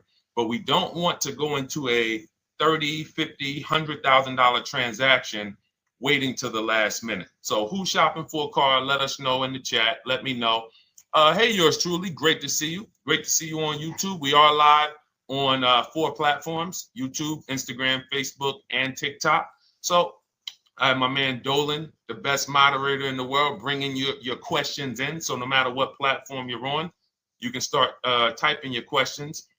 Now, this whole stream is going to be sponsored by my new digital book. It's called Cars from Home. 7 steps to saving time, money, and avoiding dealerships. It's already 5-star rated. If you look on goodreads.com, thank you to everyone who has reviewed the book. You've sent me your stories. You sent me your testimonials. You sent me your deals. Continue to do that. I love getting those emails. It makes a big difference. People like Marie, she got 13,000 off using the book, using the steps. It's a simple do-it-yourself blueprint to really, really maximizing all the money in your car deals. And you can get a copy for the next 2 hours for 75% off. It's normally $97, but as part of our book launch special, you got your copy for 75% off, $24. So you can go to my TikTok bio, Instagram bio, the YouTube comments, or the Facebook comments. We have a link for you, and you can grab your book. You won't leave the stream.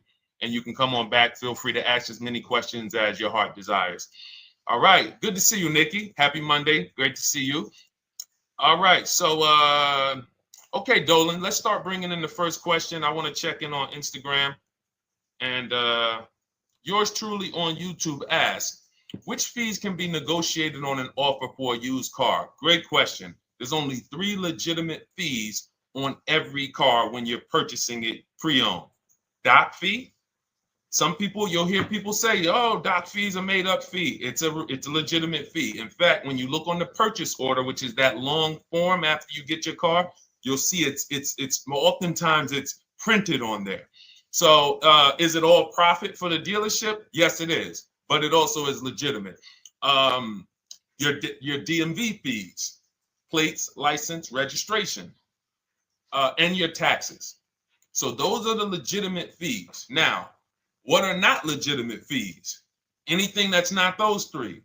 The prep fee, the marketing fee, the service plan, internet fee. All of these things are absolutely made up. Absolutely made up. Now, what you're seeing now is you'll see, and this is why you never want to go into the dealership looking for a car that you didn't see online first. Online is where we create the competition. Once you're there, we've lost our leverage.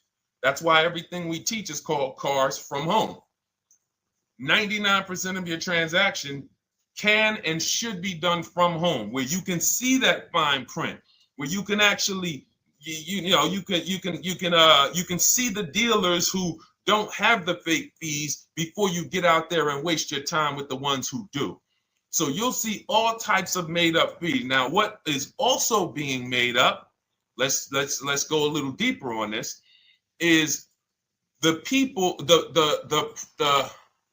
all right, if I put a mandatory service plan on my car, there's value there. It's not like the internet fee, which is just a ripoff, or the prep fee, which is just a ripoff. There's a service plan built in. Okay, then we have to determine if there's value there for us. There's a key replacement built in. But here's how I would like you to think, yours truly, and anyone who's in a similar situation. Anyone who'll be shopping for a used car, type the letter U. I want to drop a couple things for you to keep in mind and lock in. If you're going to be shopping for a pre-owned car, type the letter U. So yours truly, when we're looking at cars, what we want to do is we want to see. Oh, sorry, hold on. Thank you to everyone who shared this broadcast with a friend. I appreciate it. If everyone shares with one friend, we'll change the auto industry in less than a year. So you want to look at, as you're looking online, you want to be able to see the low side of the market for the car you're shopping for. So let me give you an example. Let's say you're shopping for once you have your budget, you want to try to get as new of a car as possible. If you don't see cars in that budget, go 1 year back. I always like to do 100 miles.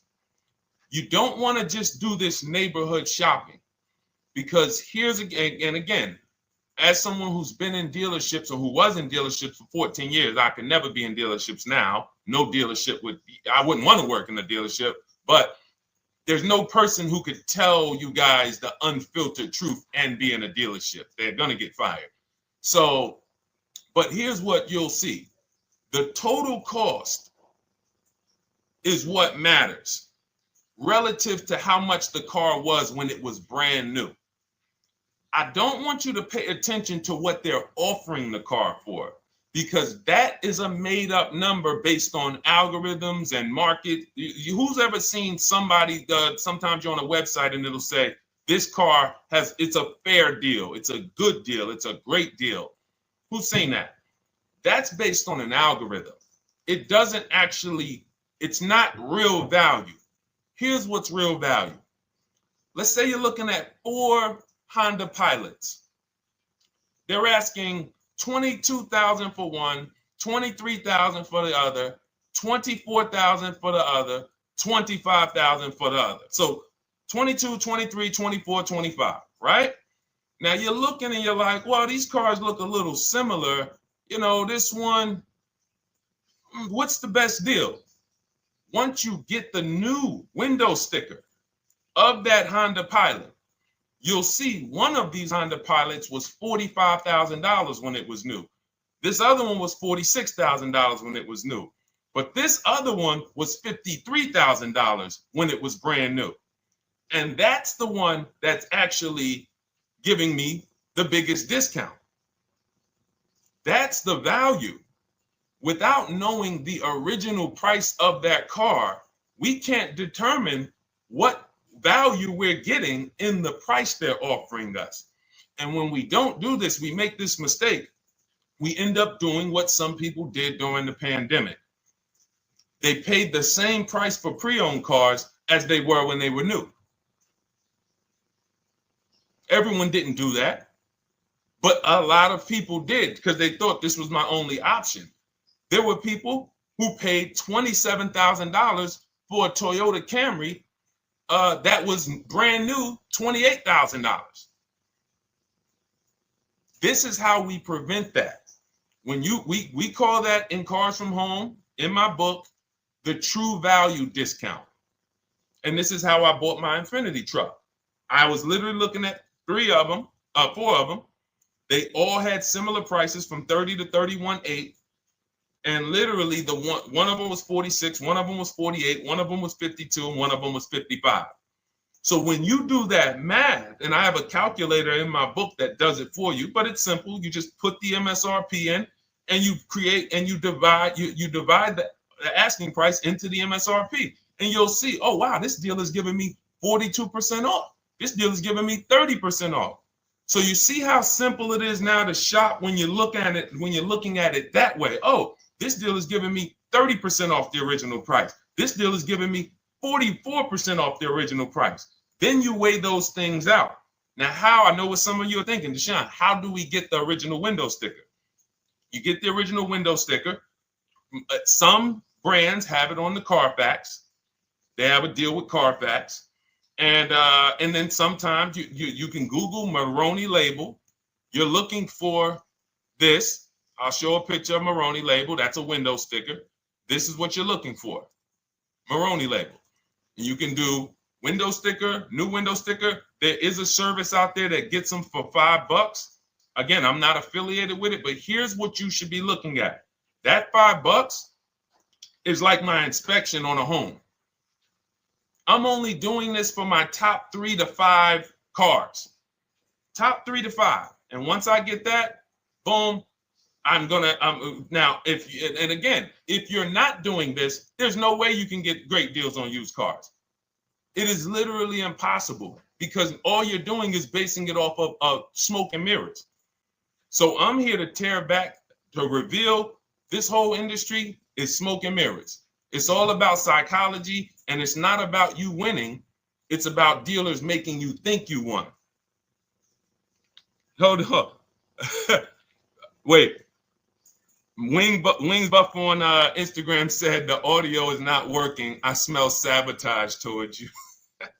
Let me know if the audio is not coming through clear.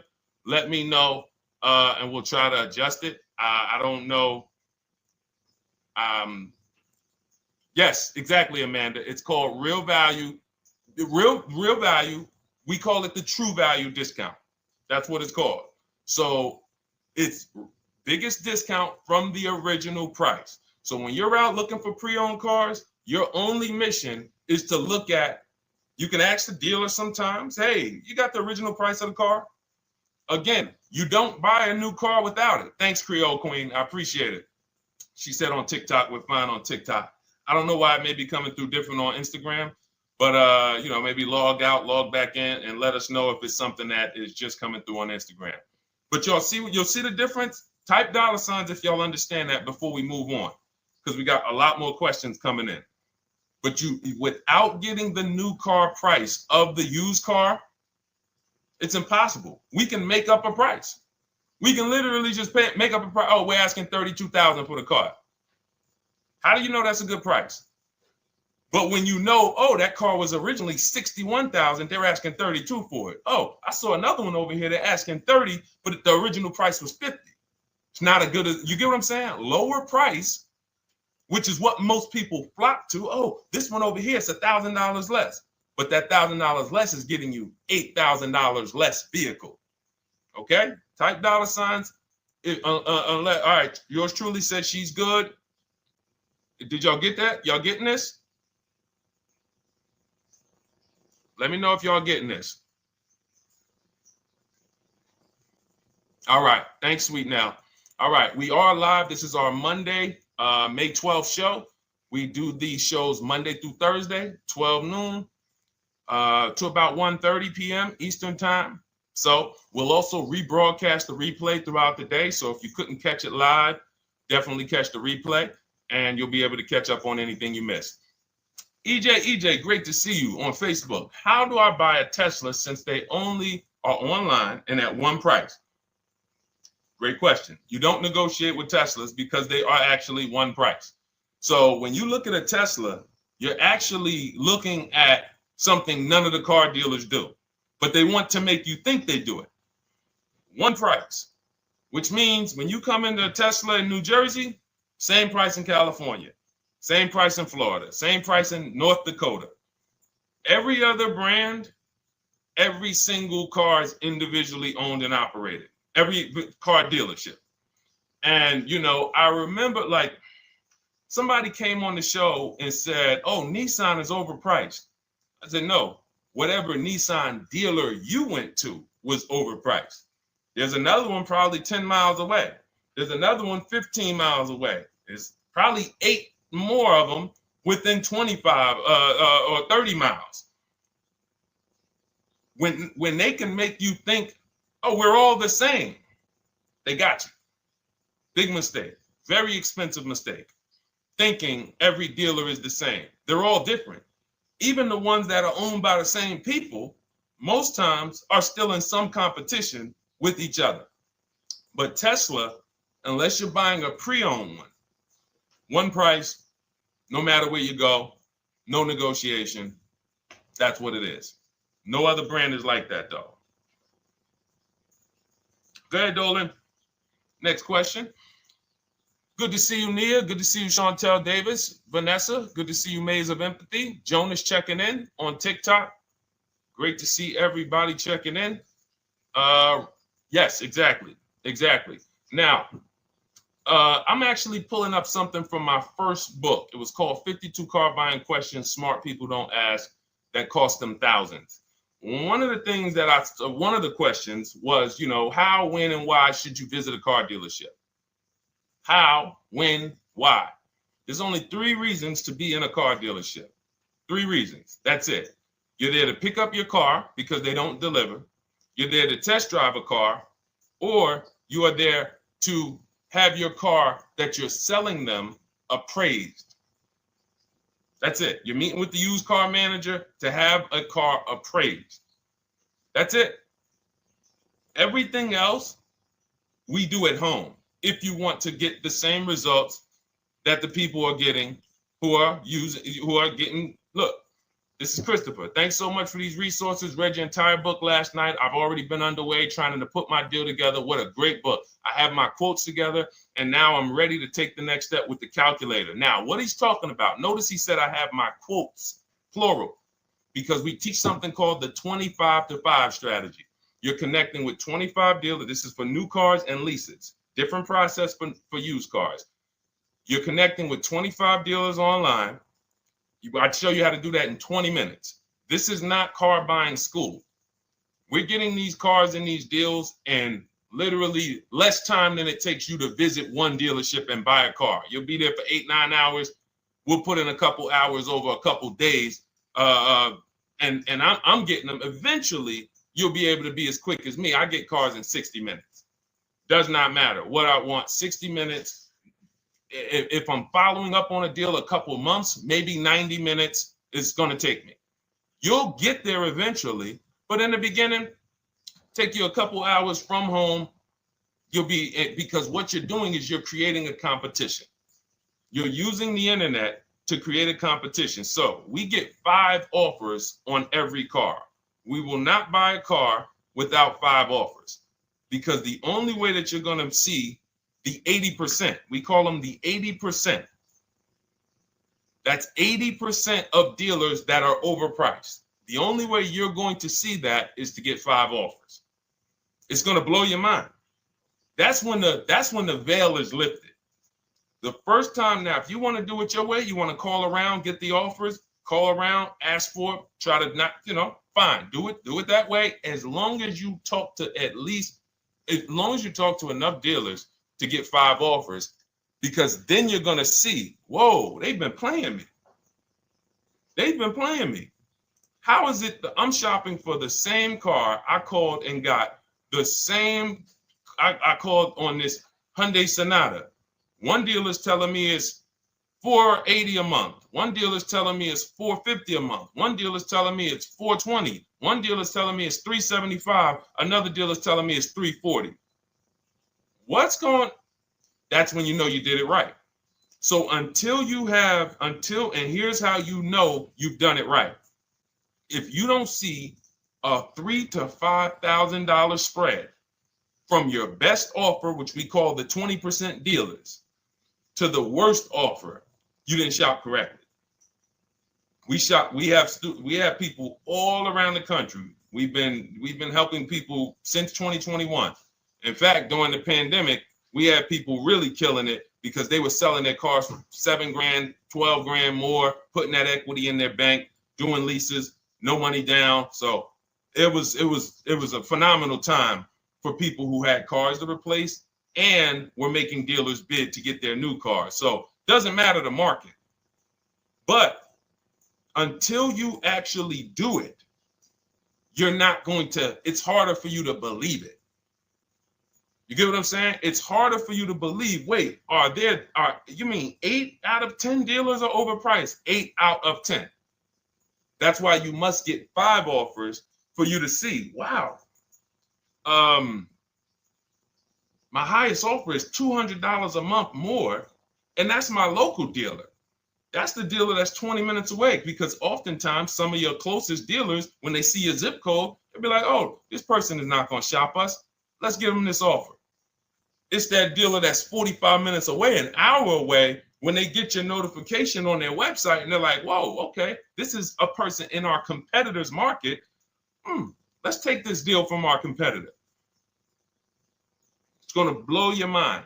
And then it'll be changed. Right now, you're just being exposed to the information. And the same thing on used cars. The best value used cars are $3,000 to $5,000 less than the highest price used cars. It's just what it is, because 80% of dealers are going to, even when they say it's their best deal. Who's had a dealer say that to them? That's our best deal. That's the best deal we can do. Listen, that's the best deal we can do. Who's had that? Raise your hand. Who's in their car buying purchase, in their shopping, has heard a dealer at any time say, hey, that's it. That's the best deal we got, right? They're not lying. They're just not going to do, they'd rather you leave and they'll sell the car to someone else. Because they're like, we're not going lower than this. But here's the thing, their competition will. That's their best offer. It's not their competition's best offer. So it's very important to understand that. Okay? All right, let's go, Dolan. Let's keep it going. Next question. Oh, good day. I'm glad you got the book, EJ. Use it. Win. Send me your success stories. Continue to just follow it step by step. Ask yourself, what step am I on? It's like a checklist. Boom, that step's done. Go to the next one. Boom, check. Go to the next one. Hey, I'm looking for a car right now. I have 7 to 10 grand. Which way should I go? Well, I mean, if that's your budget, you probably can look for, and this is not what I teach, but I do have we call this a smart car. It's not that type of smart car. The little one stands for saving money at the right time. And if I got 7 to 10, what I'm looking for, I'm on Facebook. I'm looking for something. See, and this depends on what you need. See, needs, you pay for 5 things in a car. You pay for 5 things. Remember this. Size. So anyone who's like, oh man, I need to save money. Here's what and let me actually tell you why I want you to know this. When I was in Mercedes-Benz, right? We had people come in. I remember a woman came in. She's like, okay, I got kids. I need the one with the 3 rows. All right. So she needed the one with the 3 rows. We go through it. We pick it out. Once we get her a price on it, it's way outside of her budget. Now, here's what she says. Oh, what about the one, the 2-row one? Now, my question to her, because I'm an advisor, even when I was a car salesperson, I was still, and my brand was Mr. Mercedes. So the people who are in New Jersey, I created the Mr. Mercedes brand. And I said, didn't you tell me you had kids and you needed the 3rd row? She said, oh, yeah. So I said, why are we even discussing a 2-row vehicle then? She's like, yeah, no, you're right.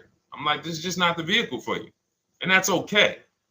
But the worst thing you can do is to go smaller than you need on a vehicle. Because now you're not going to like the vehicle in literally the vehicle's not functional for you. So size is very important. That's why I created something called the smart sacrifices. When the budget starts to get tight, You have to know, what can I take out? So size, amenities. Amenities is, do I need the leather? Do I need the navigation? Do I need the sunroof? Do I need the big sunroof? Do I need the wheels, the fancy wheels? These are amenities. You got power. You pay for power. Do I need the engine? Do I need the bigger engine? Can I go with the standard engine? And then here's where the money starts to really go high. Class. So you look at Chevrolet, Honda, Toyota.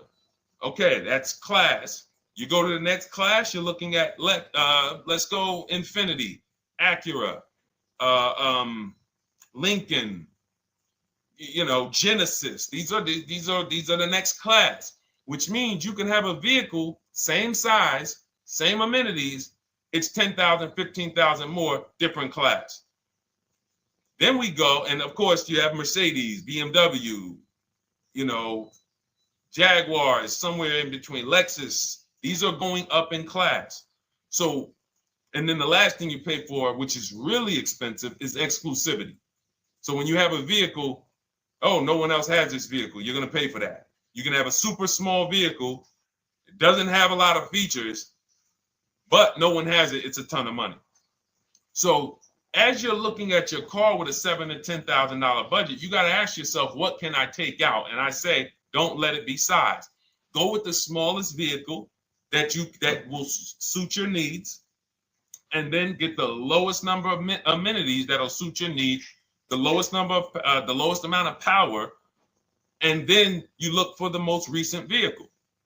And I would look for something. Let's just say, for example, someone's looking at a Mazda 3. It's a $25,000 vehicle, brand new. I don't need the leather. I don't need the fancy stuff. I don't need a big bunch of power. I could probably find one for 10 grand that's not too old, maybe about 5-6 years old, if I'm looking correctly. But you have to know what you can live without, because if you go and do what most people do, most people are not going to listen to what I'm saying. They're going to go out and they're going to buy a big SUV with leather and all the features, and then they're going to get a 9-year-old one with no warranty because there's just no discipline there. See, the things I'm talking about, the disciplined people, the people who are financially astute, who's like, Deshone, I never knew that car buying was this serious. How, like, I'm overspending by $5 grand every car, a minimum. There's no way that you're not. So these things weren't taught to you.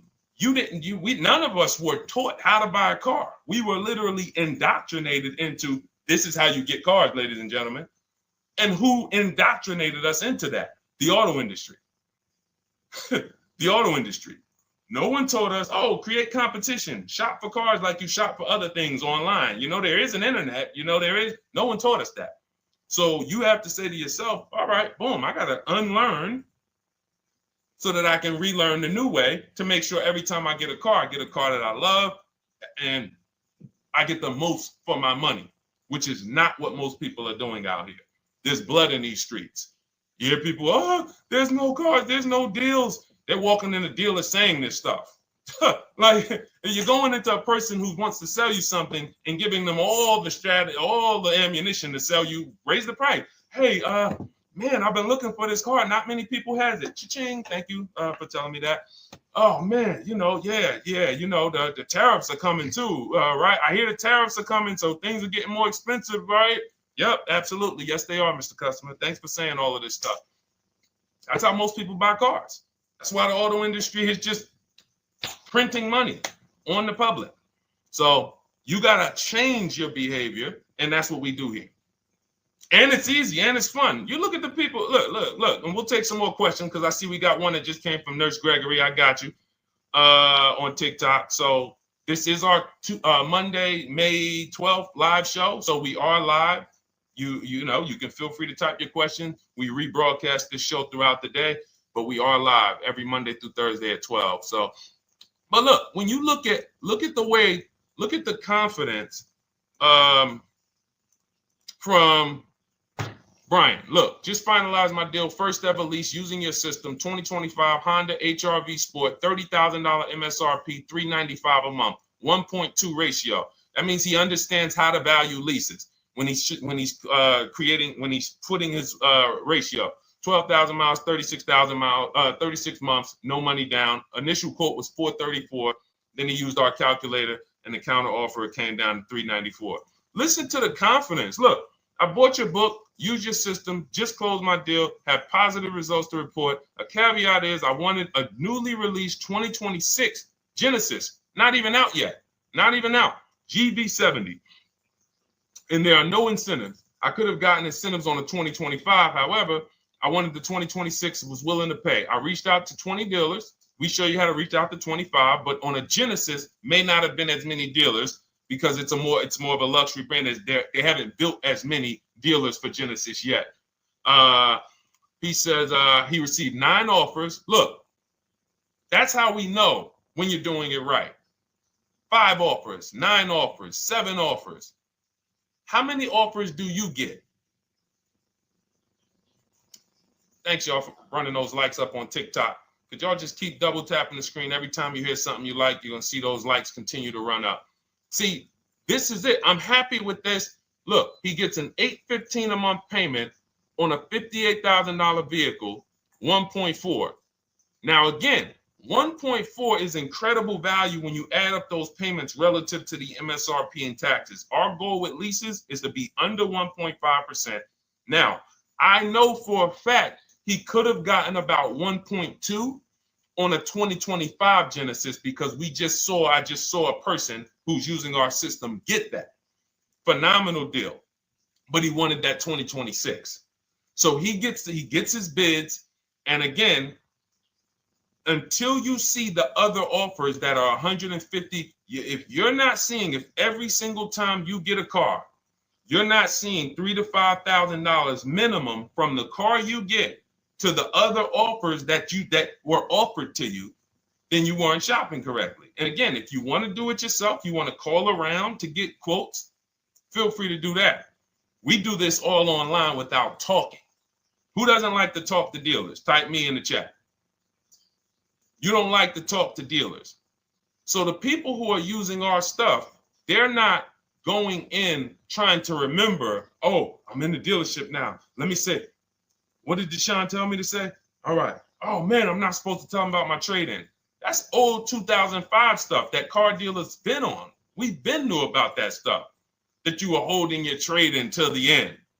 That's why we're going to ask you questions that you're not really ready for. Hey, Paul. Hey, good to see you, Paul. Thanks for jumping in, coming in today.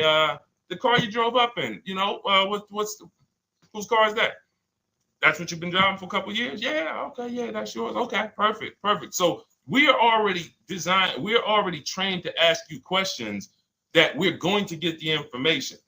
So the only way, I'm not training you to go in and do battle and negotiate with someone who negotiates 3 times a day, 5 days a week. When you step back, start making dealers negotiate with themselves. That's what bidding is. You're going to see, whoa, it's easier to save money from home than it ever was going in a dealership. All right.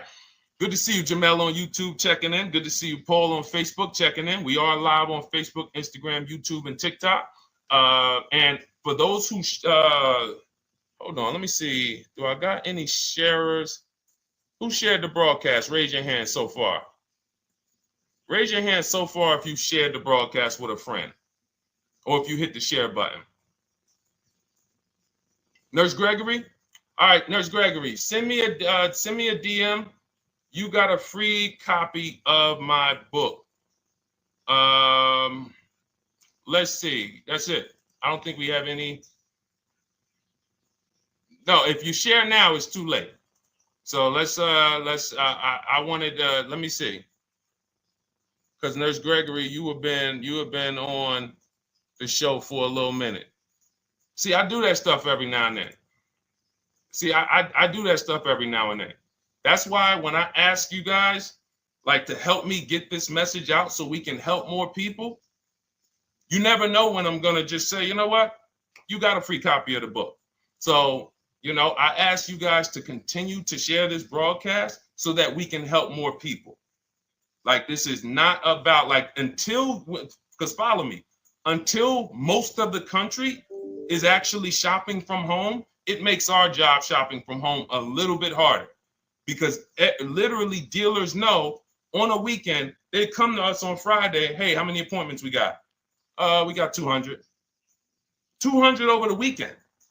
So they expect you guys to walk in. So until that goes from 200 to 100, and they're like, whoa, what's going on here? Whoa, people are not really walking in anymore. We're getting half the appointments. Oh, wait, what's going on? We only have 50 appointments. Memorial Day weekend, we got 100. We're normally at 300 appointments over a Memorial Day weekend. So until we start doing this collectively, it's hurting. It makes all of our jobs a little bit harder. So that's why I appreciate the people who share the broadcast. Yep, send me a DM. Okay, so let's go. We got more questions coming in, so pull them up, Dolan. Let's go. And this whole stream is sponsored by my new digital book. It's called Cars from Home: 7 Steps to Saving Time, Money, and Avoiding Dealerships. It's already 5-star rated. And, I'm reading a couple of the testimonials. Thank you to the people on Goodreads who reviewed that book. Thank you so much.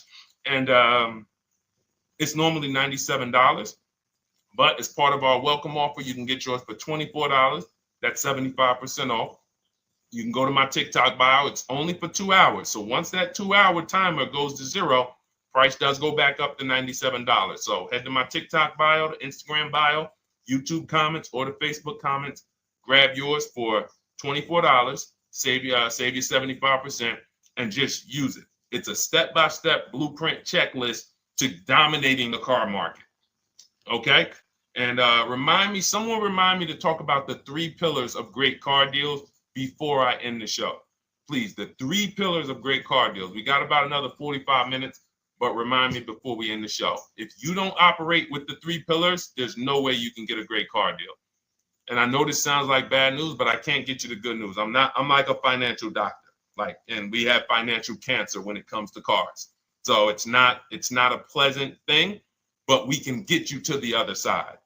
You're losing a ton of money. You're losing equity. You don't even know you can sell cars without the title that you haven't paid off yet. You don't know you can sell leases. All of this stuff is costing you thousands and thousands of dollars. But we can get you to the other side. Third, so nowadays, it's always better to just buy new, especially if you plan on keeping the car long term. No, absolutely not. If I'm keeping the car long term, there's something. So step 1 in our book is called the 8-year rule. It's the 8-year rule. Who's always wanted to know what's better, buying or leasing? Type me if you've always been like, Deshone, I hear about buying, I hear about leasing. When is it better? When is it better to buy? When is it better to lease? Who's had that question? We have an anchor called the 8-year rule, which answers the question. The next car you're buying, how many years are you planning to keep it? Type it in the chat. We had a bunch of people that said they'll be shopping. The next car you're going to be purchasing, how many years do you plan to keep it? Okay, Nurse Gregory, I see 5. Okay, let's get some more answers. How many years do you plan on keeping the next car you are going to purchase? 2 to 3 years, Jamel Singletary. Perfect. Good to see you, Jamel. Rain King Leo on Instagram, 2 to 4 years. Perfect. Okay. Paul on Facebook says as long as possible. You got to go with a year. See, that's the reason why. See, the longest possible, well, give me a year, a number of years, because you're going to see people be like, oh, I plan on keeping that car, and I didn't do the research to even find out that the car wouldn't last that long. So, I'm not going to buy certain cars planning to keep them as long as possible, because it says literally around 100,000 miles, I'm going to start having problems with them. So if I buy them pre-owned, then I get to 80,000 miles. I mean, car starts having, so we need years. Mel Nelson on Facebook, 9. Paul, I see you, 10. Okay, Danielle Rosario on YouTube, 5 at least. So check this out. Roashu, I'm sorry, I probably butchered your name, on Instagram, 6. All right, DJ Ant Nice on TikTok, 6. Okay, 8-year rule says If your answer to that question was 8 years or longer, you should be shopping for a purchase, new or pre-owned, depending on your budget. Now, if your answer was less than 8, then you should be shopping for a lease. Both of these things come with caveats. Below market. Not these lease deals you see on commercials. Those are not lease deals. I don't even call them deals. None of those prices, as you guys see me share the leases that my students get all around the country and the people who read my book, you're going to be like, wait a minute. Those don't sound anything like the prices I see on the commercials. They're not. We get below market leases. And most of the time with no money down. We always shop with no money down. On a purchase, you need a below market purchase. Again, you should see $3,000 to $5,000 above on other cars that you didn't buy. So the car you got, whether you're purchasing it or leasing it, it should be $3,000 to $5,000 below the other offers that you've seen, the other cars that you've seen online. So when we look and say, do we go new or pre-owned? And I know some of you got shocked with who was taught never lease a car. Like when I just said the 8-year rule, and I said, hey, all of you who your answer, Jamel, 2 to 3, you should be shopping for a below market lease. Dario, YouTube, you should be shopping for a below market lease. Madison, Marv on Instagram, below market lease. Yep. Rain, you've had your car for 3 years. You're already debating getting rid of it. You should be shopping for a below market lease. Yep. Nurse Gregory, below market lease. DJ Ant Nice, below market lease. We'll talk about that in a little bit. You can ask why. But raise your, if you were taught never get a lease, never lease a car, let us know in the chat and we'll handle that. But I want to answer the rest of this question because he asks, is it always better to buy new? So if his answer, for those of you who said, I'm keeping more than 8 years, I'm not breaking the 8-year rule, I'm shopping, don't think about leasing. You're keeping at least 8 years, leasing should not even be in your vocabulary. Now, new or pre-owned. That's based on 2 things. First is budget, because you want to go over your needs and say, what do I need? Can I get everything I need in a car for my budget? New? No. Most times, you can't. So if you have a large budget and you're like, Deshone, I could actually go new or pre-owned. What should I get? Now that's a matter of your values. The values say, I've had 2 groups of people, long-term people. When I was in dealerships, some of you know I was with Mercedes for 5 years, General Motors for 5 years. I've been in the auto industry for 14 years. People would say, Deshone, man, I only get a new car. I'm like, I only get a new car every 10 years. That's why I get my new car. I'm going to treat myself.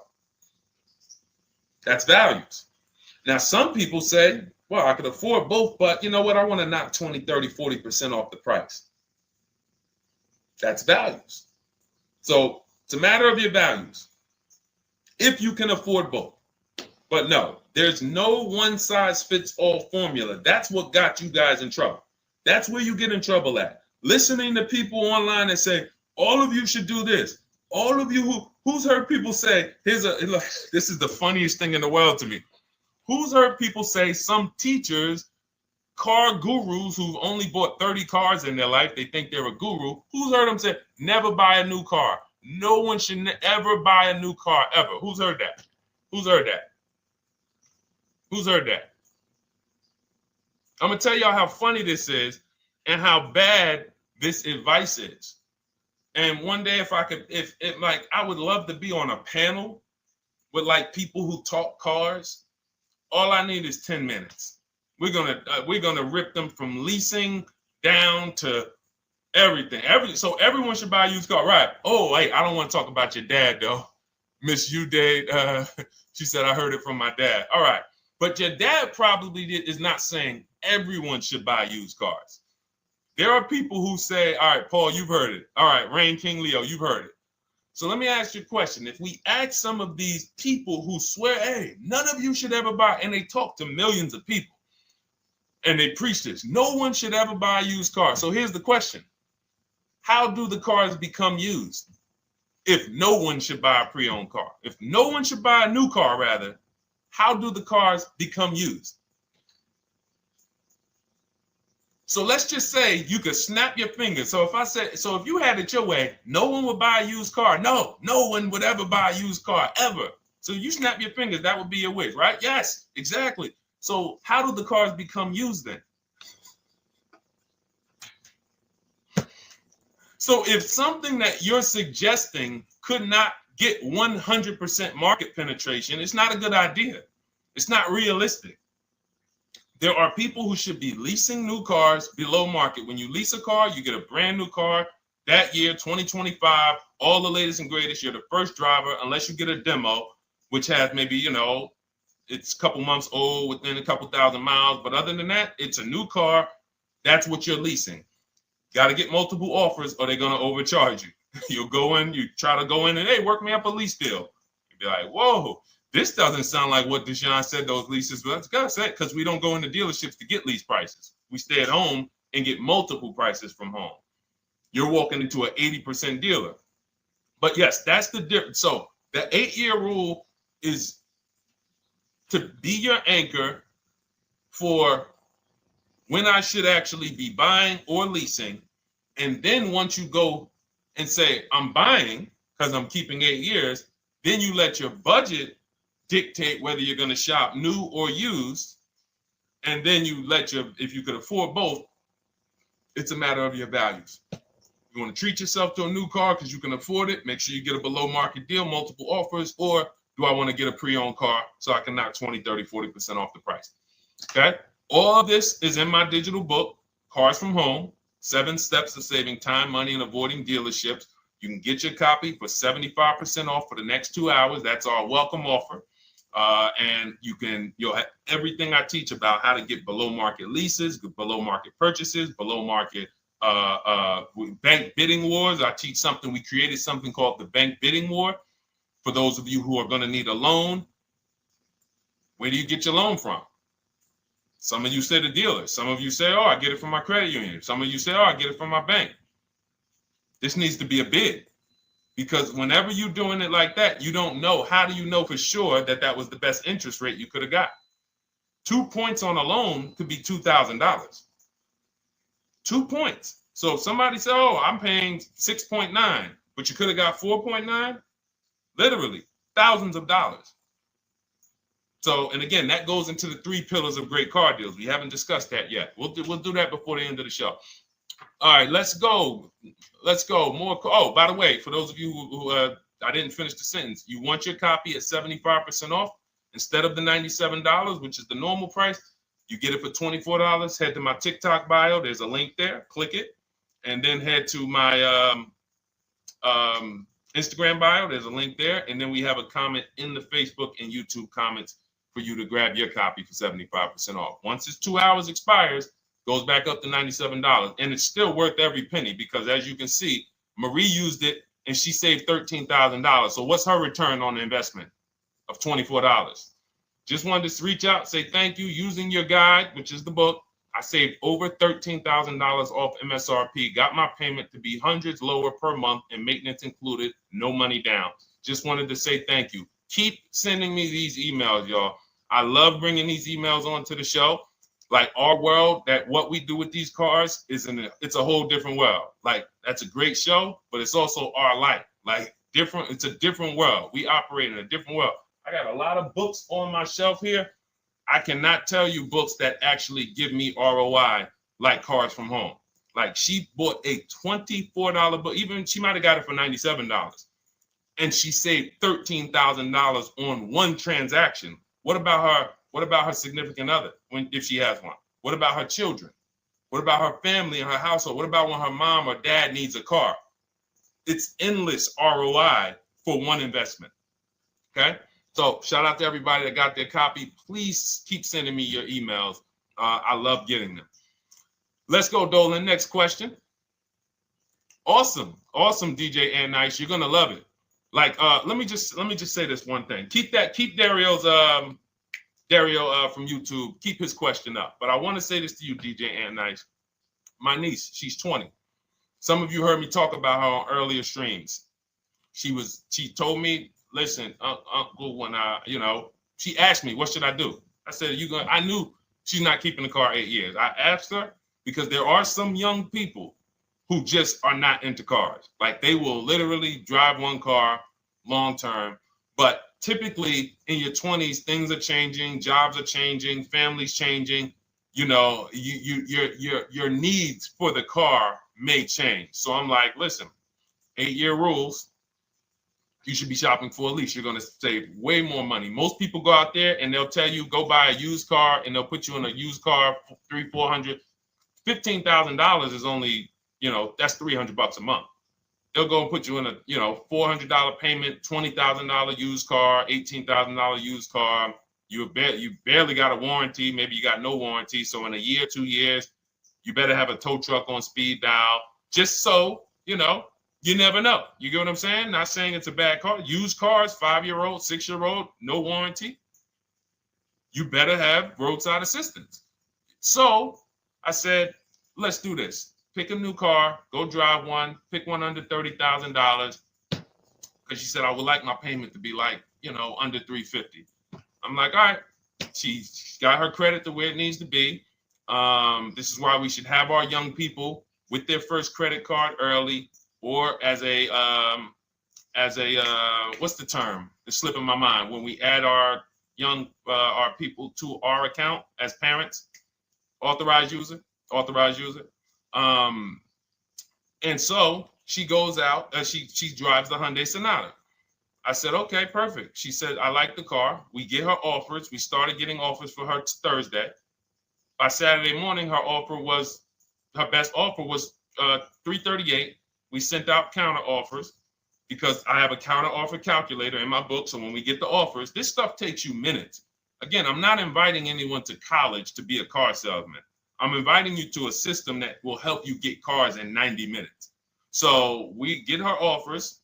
We send out the counter offer. We're probably going to land somewhere around because she only needs 10,000 miles. She's probably going to be about $295. Brand new car, 2025, $26,000 car. And so compare that. You get what I'm saying? So when you say DJ, and that was my experience. When I worked for General Motors, I went and leased my Pontiac. My boss is the one who showed me how to do it. I didn't even understand leasing. I was 22. He said, listen, even though I was selling leases, I was just a number. Most car salesmen are this. Y'all, this sound familiar? All right. That's what you want, sir? You like the car? Is this the color? Okay. Let me go get the numbers from my manager. You get what I'm saying? They don't understand the numbers. And that's how I was at 22. I didn't understand the numbers until I got hired at Ray Katina. And Ray Katina, all his salespeople are finance managers too. So that's where I learned the numbers. But before that, I didn't know how this thing worked. But anyway, I'm leasing my first car, $256 a month, Pontiac G6. Brand new car. My other friends out here, they driving other cars, $400, $500 payments. Used cars. So you're going to love it. Like the money is it stays in your bank account, which is our goal. All right. Dario, let's get to you, my man. I'm about to finance my first car at 23 years old with a 769 credit score. Wow. I guess I should have read that question before I just went off on that whole story about my niece and everything. Let's look at Dario's answer to the 8-year rule. Dario, did you answer the question? Dario, how many years are you going to keep this? 5 at least. This is the part. This is the part where I don't know what to do. You get what I'm saying? Help me out here. Y'all get what I'm saying? Like there are times where I literally don't know what to do with this. Everybody, we talked about the 8-year rule, right? We went deep on the 8-year rule. I asked everybody I said, how many years are you keeping your next car? Everybody tapped in. 10, 8, 9, 7, 5, 3, 2. I said, okay. Step one is the leasing versus buying question. What's going to save me more money? If you are not keeping your car 8 years, you are absolutely overspending by not getting a below market lease. Then, which I didn't even count on, DJ Ant Nice comes and says, hey, man, you talked me into getting this lease because I want to save the most money possible, and I'm not keeping the car 8 years. Then I walk you through a scenario where my niece, her first car, she's 20. She's about to lease a brand new Hyundai Sonata, and her payment's going to be $295 a month. Add that up, $295 a month for 3 years, $295 a month times 36 is $10,620. That is her payments over 3 years. $10,620 over 3 years. Which means if we look at the $26,000 car she's getting, and then we look at the taxes and fees on that $20,000 car, we're probably going to be somewhere around $28,000. Oh, I'm sorry. I'm wrong, y'all. I just pulled up the MSRPs on that car she's getting. It's $28,500. $28,500. She's paying a little over $10,000 to drive a $28,000 car that with taxes and fees would probably put her around $30,000. A little more, but let's just say you get a little discount, $30,000. She's paying. So if she bought this car, what would that car be worth in 3 years? What would that car, if she bought a $28,000 car, $28,000? Throw some numbers out there so we can really try to help Dario and the people who just, all right, may need us to go deeper on this. You might need me to go deeper on this. You might be like Dario, like, okay, Sean, I didn't grasp it. Let's go deeper on this. What would the car that she's getting, my niece is about to get for $28,000, $295 a month, what would that car be worth after 3 years? $28,000 car.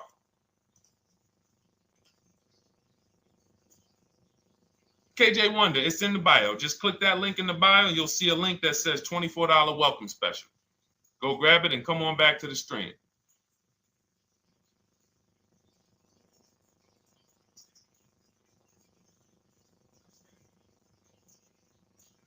Anybody want to tap in?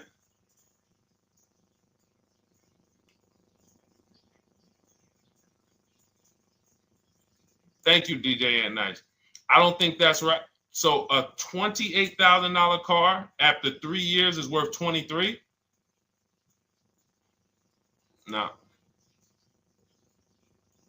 That's not after 3 years. That's probably like 1 year. After 1 year, it'll probably be worth 23. 15K depending on the brand. Paul, I think you're gonna lose more than. I don't know one car that sometimes like I don't know one car that depreciates $8,000 in 3 years. So I'm a conservative person when it comes to my numbers. That car is like, let's be real here. You don't buy a Hyundai Sonata, come back in 3 years, you paid $28,000 for it, come back in 3 years and they give you 20 for it. It's going to be more like $13,000, $15,000. What if you have an accident? You get what I'm saying? So, and unfortunately, you know what's hard about this? The only people who really understand depreciation and how much cars lose value are people who pay cash. It's very tough for you to see what you're really getting when you're a payment shopper. But as someone who never, listen, people would love to go into a dealership, get a car for $28,000, come back in 3 years and get $20,000. Come back in 3 years, get $18,000. I only lost $10,000. That doesn't happen. That's why people come back in 3 years and they're like, that's all I'm getting? So the point is, she's paying $10,000 of depreciation over a 3-year period. That's it. So in order to beat what she's about to get, or people who are getting below market leases, any people who are getting below market leases like we teach, you would have to get at least $20,000 to beat her. You would have to get at least, because she's only spending $10,000 over 3 years. And sold by foreign. Guys, this is not, this is really not up for debate. I am, and unfortunately, maybe the pandemic threw you off, because some of you, if that was like your first car you ever replaced, and you went and you got out of that car during the pandemic when every car was worth $7,000 to $12,000 more than it should have been worth.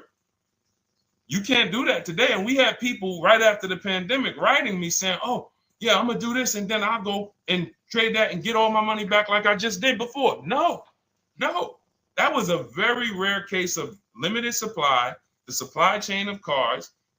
Now we might see that again with tariffs. When tariffs come, we might actually see our cars appreciate, because the whole new car market is going to be more expensive. But cars are not, literally the depreciation curve on most cars are 15% the first year, sometimes 20, another 15% the second year, 10%, 5%, and then it gets smaller. Once you get to about 7 years, the depreciation starts to cool off. You're losing 50% of the value in the first 5 years. And if you drive a lot, you're going to lose it quicker. So when we look at paying a small amount of money for a expensive car, that's what leasing is. So there's no, when you, and let's wrap it up like this.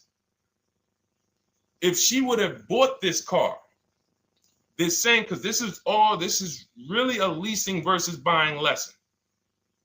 And I don't know, however deep we need to go on it, that's how much deep we need to go until some people it clicks, because it may not click for everyone.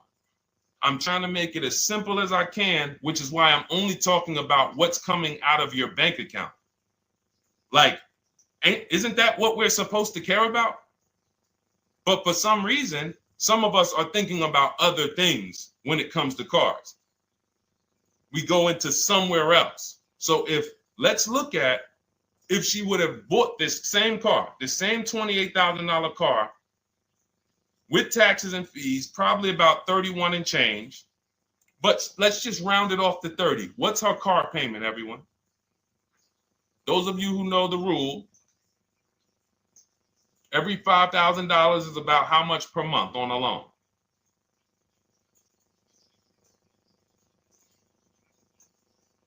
Every $5,000 is about how much on a loan?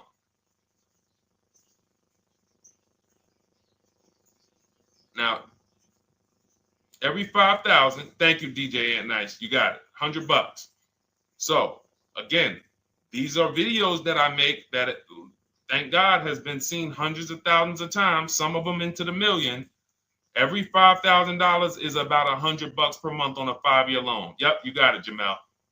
So what would this car cost her that was 30? Thank you, Tony, man. It would cost her $600 a month. So the same car that she's leasing for $295 a month would cost her $600 a month if she wanted to purchase it. Now let's throw one more scenario in there. Let's say she finds one for this price that yours truly said, about $18,000. She gets a 3-year-old used one. 3-year-old used car, good mileage on it, taxes and fees. She's a little over, let's round it off to $20,000. What's her payment? What's her payment for a 3-year-old used version of what she's getting new right now? $400. So where does it make sense to purchase at? Thank you, D-Boss. On TikTok, we see you. We are live. This is our Monday, May 12th live show. We're live from 12 to about 1:30 Eastern time, Monday through Thursday. Mark your calendars so you don't miss a show. 400. Where does it make sense at? I'm on my 7th lease. Where can you tell me that it makes sense at, unless you're one of the people, like, let's go back to Paul, who's keeping his next car 10 years.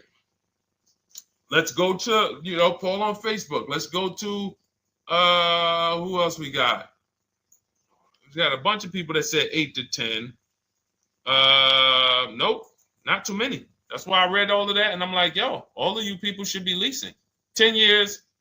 Wait, nope.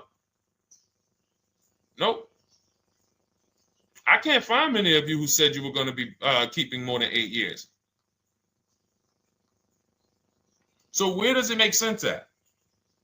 That's 3 scenarios where we took the same exact car that she's about to get for $295 a month, brand new 2025. We said, okay, if she got the same deal on that new car, she'd be paying $600 a month for 5 years.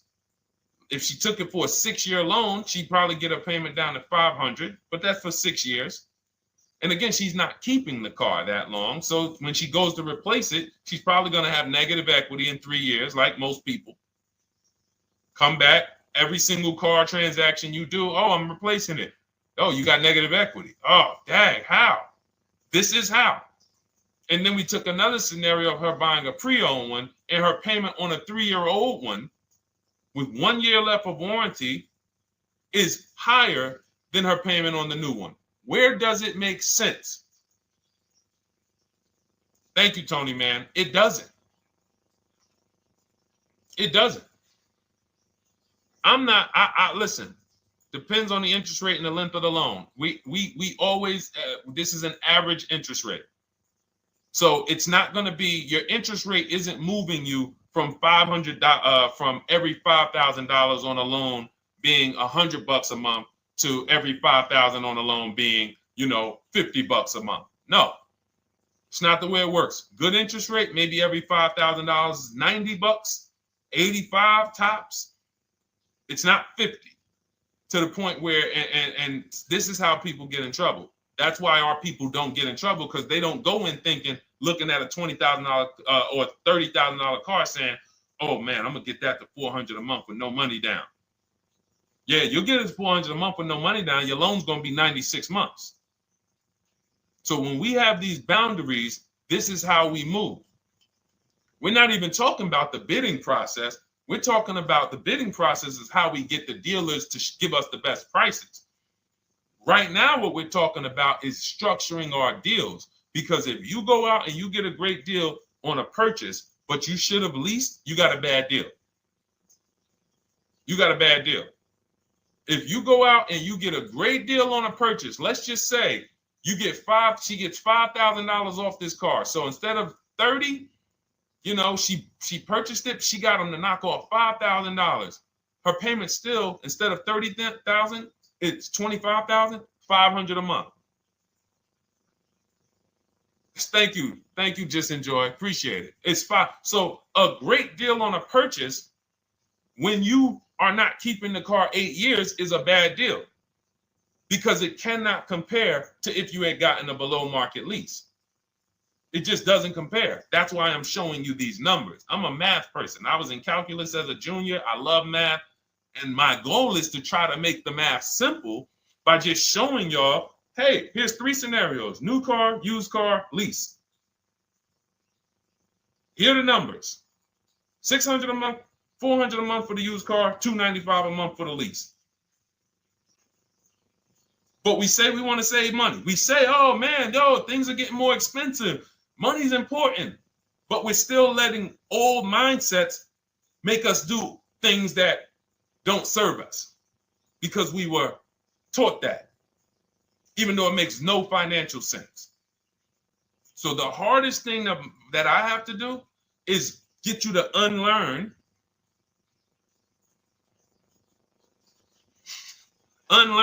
what you have been taught. That's why I represent this brand, because I realize I can't do anything for you until you get rid of the bad stuff that you picked up.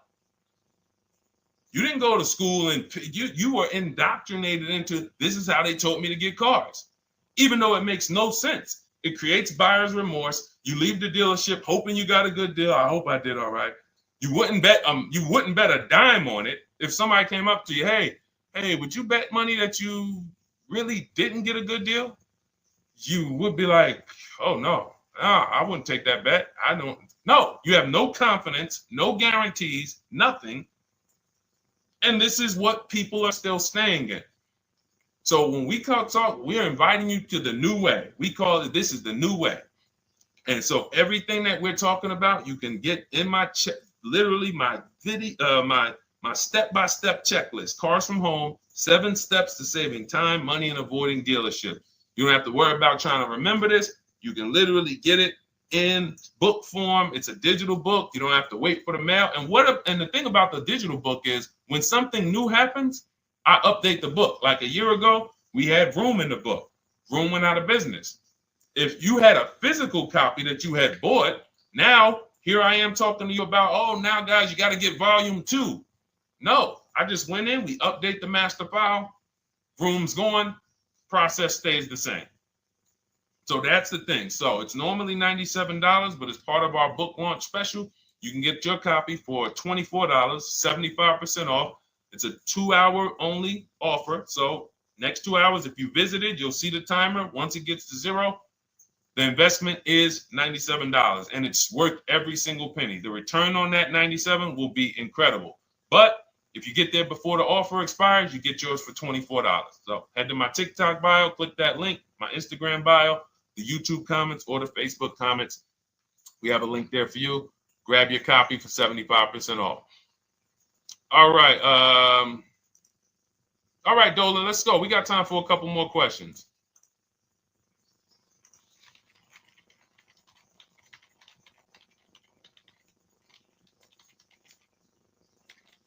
Okay, I'm shopping for a 2018 to 2019 Platinum Escalade. Should I buy in town, or what do you feel about delivery charges from out of town? I would compare. So it goes back to what we started talking about on the in the show when we first started. Total. This is why you need to know the original price. So when you know the original price, what you're looking at, and this is everyone who's shopping for a used car. Without knowing the original price, you're just grabbing at straws. You're buying based on made-up prices. You don't know. How do I know he's asking $65,000 for it? How do we know that's a good price? You don't. Buyer's remorse prone. Zero confidence in what you pay. But when we know the new price, oh, the original price of this one was $102,000. Original price of this one was $110,000. Original price of this one was $90,000. And when we get into more expensive cars, the losses become way more. To whom much is given, much is also required. So the losses on 80, 90,000, 200 Bentleys, Rolls Royces, the losses become multiplied dramatically. So if we knew, okay, this one was originally $102,000, they're offering this for $60,000. Oh man, they're giving me, $50,000, they're giving me 45% off. Oh man, this one right here was originally $90,000, but they're offering it to me for, $64,000. Well, they're only giving me 30% off. So you'll look, without knowing the original price, you're buying the wrong car because you're not buying based on value. You're buying based on made up prices. We think this is a good price in the market, but what is the discount off the new vehicle? That's the only thing. And then you use that and you say, okay, well, this one's giving me 45% off. It has 29,000 miles. This one's giving me 30% off. It only has 15,000 miles, and you can judge more accurately. You can judge accurately when you know real discounts versus nothing. So we must know how to get the new price. I mentioned it. Some brands have a agreement with Carfax. You can get it on the Carfax. Some brands have and some brands you can go to Google and Google the window sticker or the Maroni label, and you can get it that way. And then you'll see some companies that may sell it. But again, I'm never buying a used car without knowing the original price. And anyone who's listening to me and using the Cars from Home system, none of these people, Christy, look, none of these people, Milligan, Courtney, Melissa, Sheree, Ken, none of these people are buying a used car without knowing the price, the original price. That's how they get you. So when we look at what the price is with delivery, we're just factoring that in to the overall. So with the delivery, I'm still getting 42% off the original price. With the delivery, I'm still getting, so you factor all in cost compared to the original MSRP, and that tells you what the good deal is or what is not the good deal. And many of you, you're going to see, whoa, I've been buying used cars that really don't have, because you're going to pass on a lot of cars. Once you actually start using what we teach, it's an elimination system. It's a sorting process. We weed out the garbage. So a lot of the cars that you would have normally gotten thinking it was the good deal, you're going to see, whoa, if I didn't know this, I would have got that car, because that car is $2,000 less money online. But when I got the original MSRP, I see that this car has $20,000 more equipment in it. MSRP of this car was 105. MSRP of this car is 85. Whoa. And it might not be that dramatic, but sometimes especially on some luxury cars, it will be. It'll be that different. So this is how we gauge value. So when we pull off in the dealership, you see people, they send their numbers. You're going to be quick to write me. Man, I can't wait to write Deshone and tell him about this. I can't wait. Man, you're going to be just like all these other people, all these people we show. Rosalie, I can't wait to write him because I am confident in my deal now. Like, whoa, bro, I just got a used car. I got 48% off the original price. Man, confidence. Would you bet money that you couldn't have got a better? No, yeah, I bet money, man. I did my research, man. I stayed at home. I used the internet like you walked me through it. There was no better deal. I had to, and you know how I know? There's a couple signals that I look for. People say, man, I had to drive an hour and a half to pick this thing up. I'm like, I know you did it right. People want that neighborhood dealer to be, oh, that's my dealer. You own it? No. Somebody did that. Hey, yeah, I work out with a guy at the gym. He came up to me one day. He said, yeah, because I went to my dealer the other day. And, they was telling me. So when I hear this, that just literally is like, oh, you own a dealership? Oh, no. I mean, you mean the dealer that sells you cars and services? Yes. Okay. See, it's just these are not our friends. People inviting their car salesmen to their barbecues. Start making them bid. Watch how quick you see Charlie is not coming to the barbecues anymore. You got your car salesman coming to the barbecues with you. Hey, how many cars? Oh man, this is Charlie. Charlie, let me introduce you to my neighbor Jane. Charlie's been selling our family cars for years. Charlie's like, yeah, hey Jane. Yeah, hey, listen, Charlie, how long we known each other? Well, I knew your grandfather first. Yeah, listen, Charlie, hey, watch you start one transaction where Charlie gets a message, your message from online. Hey, this is Nicole Stewart. I'm looking for this car. We have all of these templates in my book too, so you don't even have to think about what you're going to write. You just copy and paste them. Hey, phone's going to be ringing for him. Now, we use a shopping email and a shopping phone number. We never give the dealerships our phone number. We don't want dealerships coming to our personal phone number. We use a Google Voice and we create a brand new Gmail. So you look and next thing you know, you're getting a phone call. Hey, Miss Stewart. Hey, Nicole. Calls you by your first name because, he knows your grandfather and everything. Hey, Nicole, I just got the email saying you wanted to get some, you were shopping online. Like, what? Come on. So when are you coming in? You come on in. No, actually, I decided I'm going to get a couple offers. I just want to make sure Now Charlie has to compete. Now Charlie has to compete. And you're going to see that Charlie doesn't like to compete. He likes to make you think he gives you a great deal. And what you're going to see is Charlie's not going to win that battle all the time. Now, sometimes they'll go to bat and say, listen, I just got to do. But if he works for an 80% dealer, they're not going to let him go low enough to sell the car to you and win the bid. They're not going to let it happen. He can't do it. And then Charlie, that'll be the last barbecue that Charlie came to.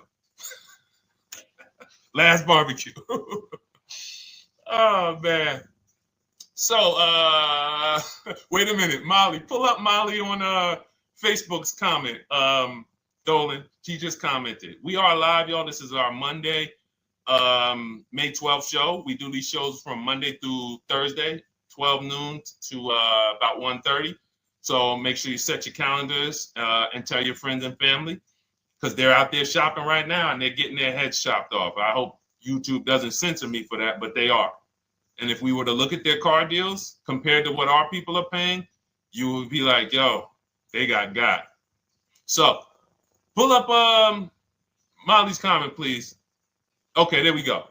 After listening to you, okay, I got called in for another option of SUV I ordered, and boom, they had over $6,840 in options. Ceramic coating, tint, theft protection, yet they kept going down on the price but never removed it. I left. See, and this is, so there's two. One thing you did wise was to not take the deal. What I want you to get to is the point where people can no longer waste your time. When you get to a point, see, with all of you using the Cars from Home system in my digital book, it's impossible to have anyone waste your time. Because when they waste your time, they actually still feel like they won. I'm going to tell you why.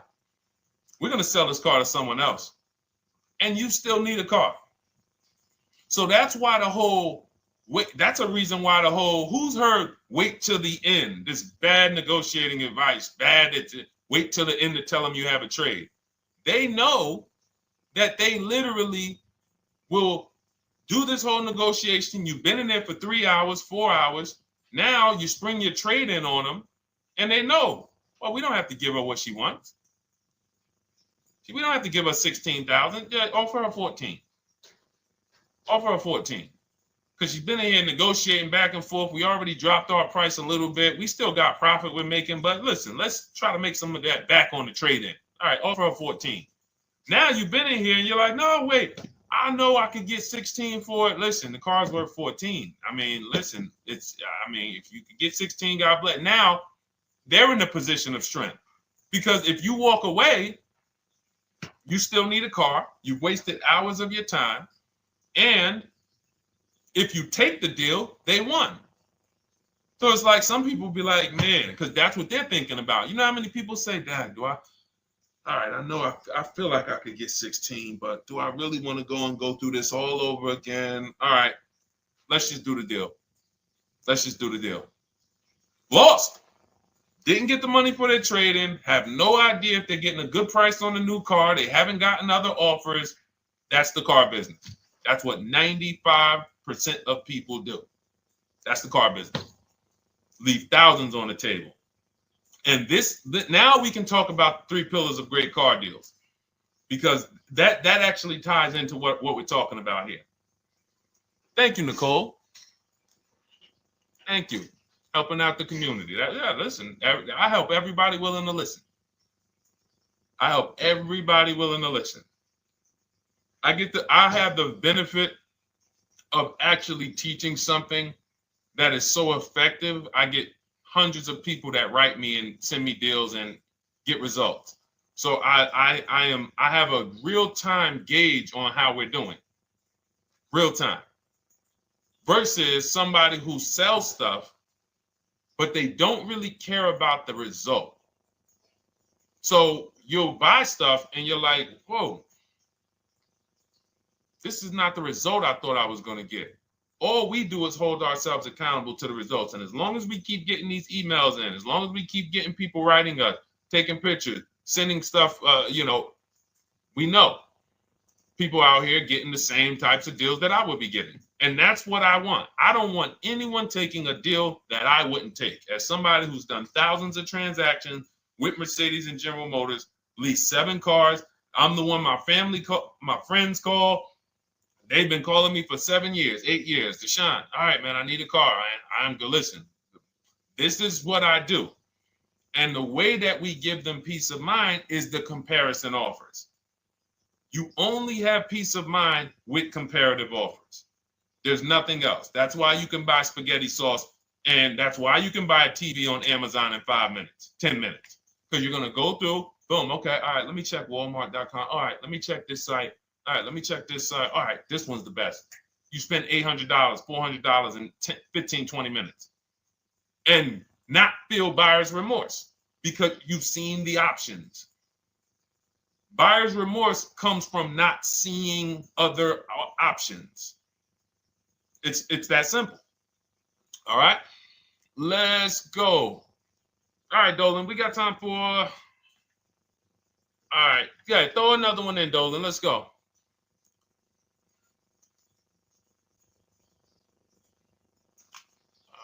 right. Okay, 2015 Mercedes-Benz C-Class C300. Hey, wait a minute. R. Hunter Photography. Just got the book, and I'm looking forward to reading it. Congratulations. Everyone who got your book, just type book in the comment section. I just want to give you a shout out. Thank you so much for those. If you have the book or if you just got the book, just type book. Thank you so much, R. Hunter Photography. Appreciate you. Make sure you send me your success story. That's what I care, whether you buy, lease, or purchase. Even when you use the bank bidding war, show me, hey, yo, this bank was at this interest rate. This bank was at this interest rate. And then the dealer got me this. Write me all of that stuff. I love hearing all of that.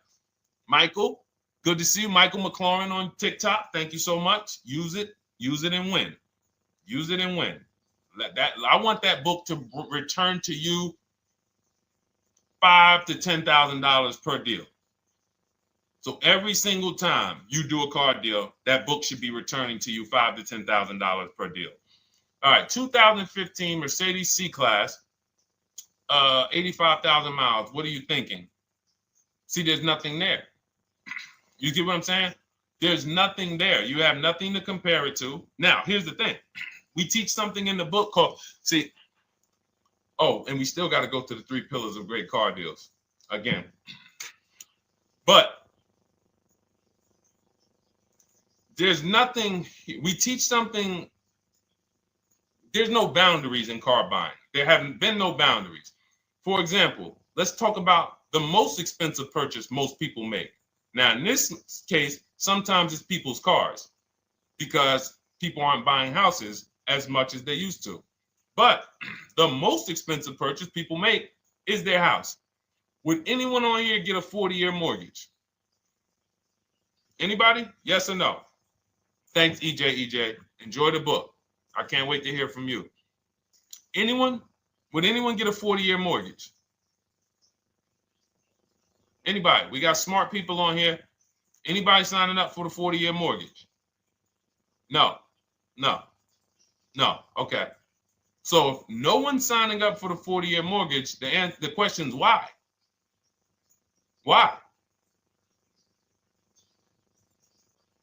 Because we know that's too long. If you got to take a 40-year mortgage, go. God bless you. Yes, go get you. God bless you. Hope she's well. And I'm glad you got your book there, Ariel. Would anyone and you don't have to worry about reading it. It's a step by step. It's a checklist. So do one step, check that step off. Next step, check. Boom. That's how it is. Because there's a built-in. It's been built into our education. You don't take a mortgage longer than 30 years. And if you want to be super conservative and you can afford it, take a 15-year mortgage. But we don't go 40. We don't go 50. They're available.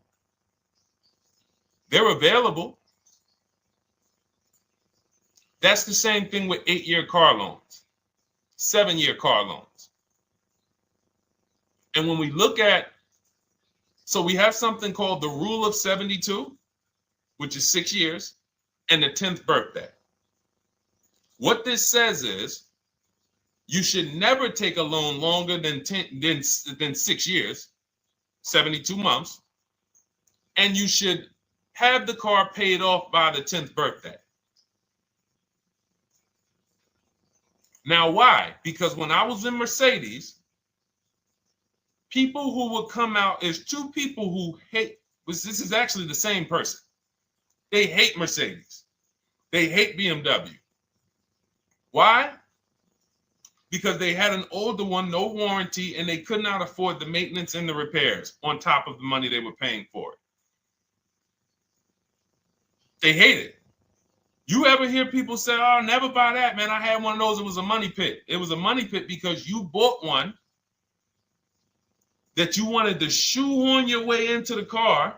You couldn't afford the one that had the warranty, 3 years, 4 years old, buy an extended warranty, keep it 8, 9, 10 years, pay the car off in 5 or 6, and then you have, a couple years with no payment. You still have money to the side for your maintenance and your repairs when things go wrong. No, you bought one right from the start with no warranty because you wanted to be in a Mercedes.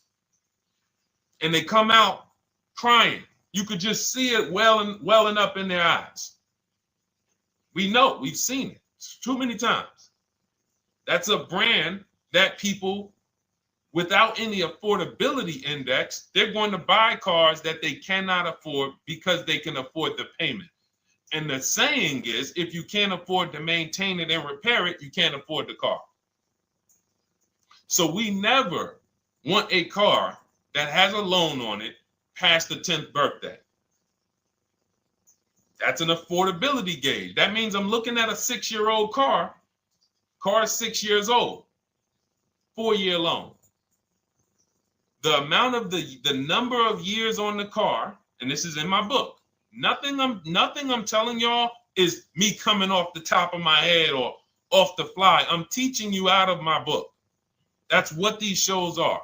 I'm literally, when you are reading the book, I remember Deshone talking about this on the stream. Oh, I remember Deshone said this on the show. Everything I'm teaching you on the show is my book. So you can understand. I'm not winging any of this stuff.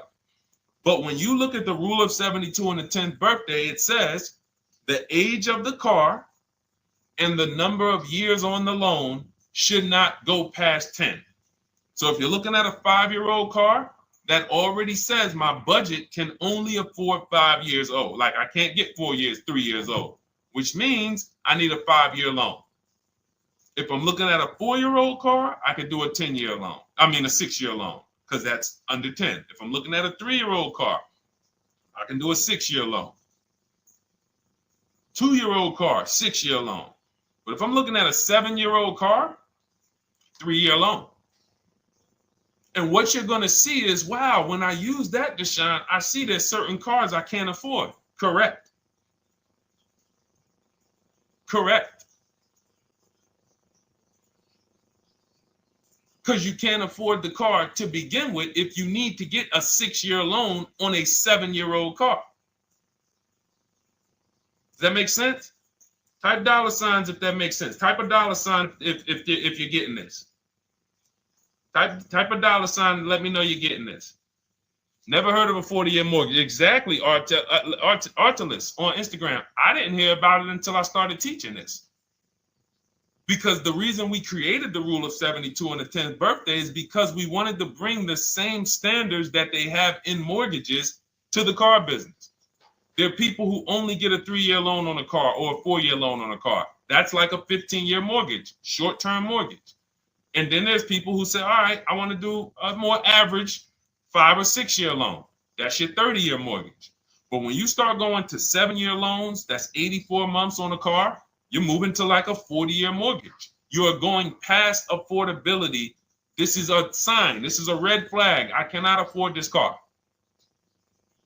I cannot afford this car. Let me look at less car. Let me look at what I can sacrifice. We talked about that earlier. Can I sacrifice size? You don't usually want to do that unless you're getting a car that's just big for no reason. Oh, I just like big cars. Well, you might not want to get a big car in this time. You might want to go smaller. But never get a car that doesn't cover your needs in terms of size. What you really want to look at is amenities. All right, I don't need the big sunroof and the leather and all of this stuff. You know what? Let me go to the next amenities down. Class. So you're like, oh man, I'm used to driving Lexus. I'm used to driving Mercedes. I'm used to driving Genesis. I'm used to driving Infiniti, Acura. No, maybe you got to go down to the next class. You'll save $5,000-$7,000 going to a lower class of vehicle.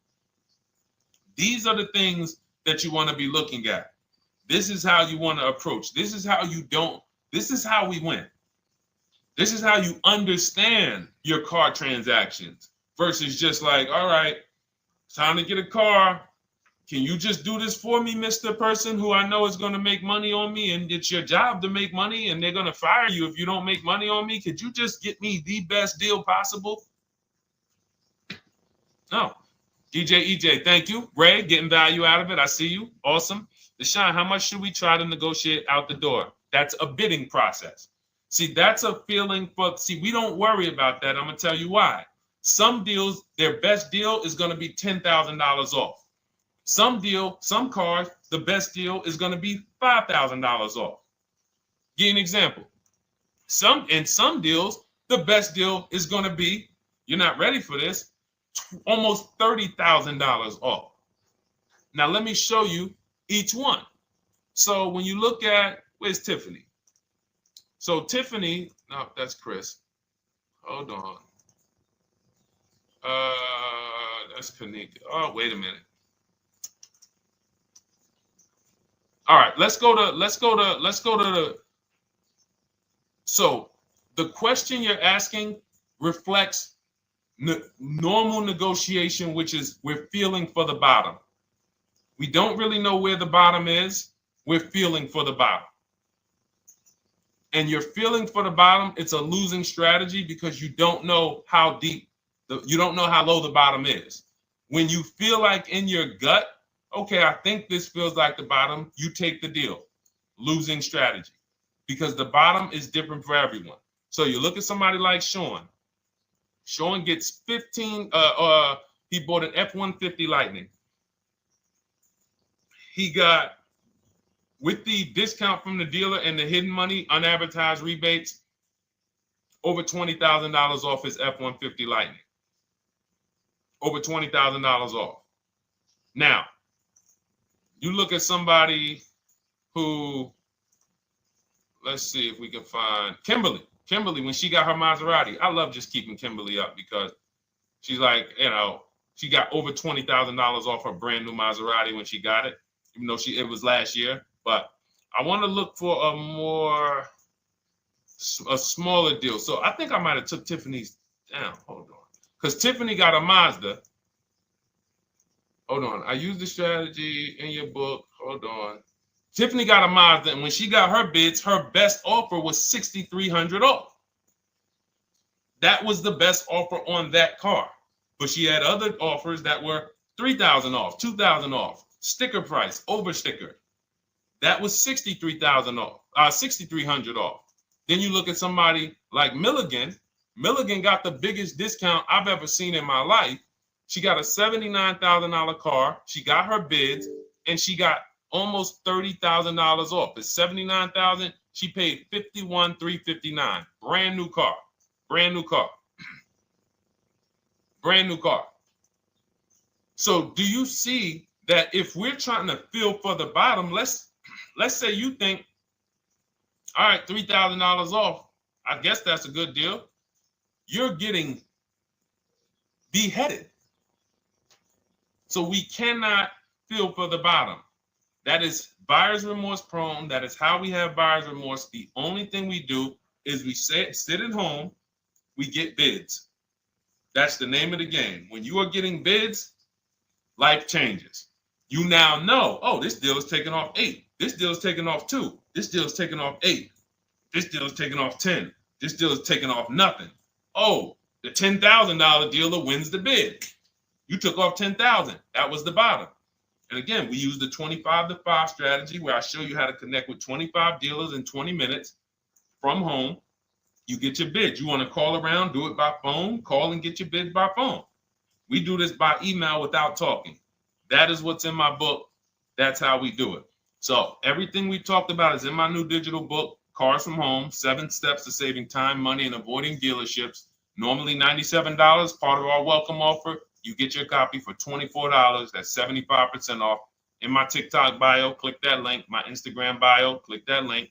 Or YouTube comments and the Facebook comments, deshonsbook.com.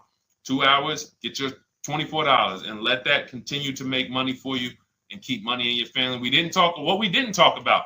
We didn't talk about selling leases and equity in leases. We didn't talk about the bank bidding wars. We didn't talk about, we dig deep on leasing versus buying. We hit on a lot today. Now, for those of you who are like, Deshone, I'm just meeting you, I don't really trust you yet, then start with my free cheat sheets. Dolan will put a link for you. You can go to DeshonesCheatSheets.com, put a link in the comments, and just start with my free cheat sheets. We've given thousands of people have started with my free cheat sheets. That'll expose you to the Cars from Home world, because once you see the value, like, wow, this is what Deshone's giving us for free. What is in the book? The book is your step-by-step checklist, step-by-step blueprint. But if you're like, you know what, let me just get started with the cheat sheets, go grab the cheat sheets. Now, mark your calendars. We're here Monday through Thursday, 12 p.m. Eastern Time. Show usually lasts about 90 minutes. You can bring your questions.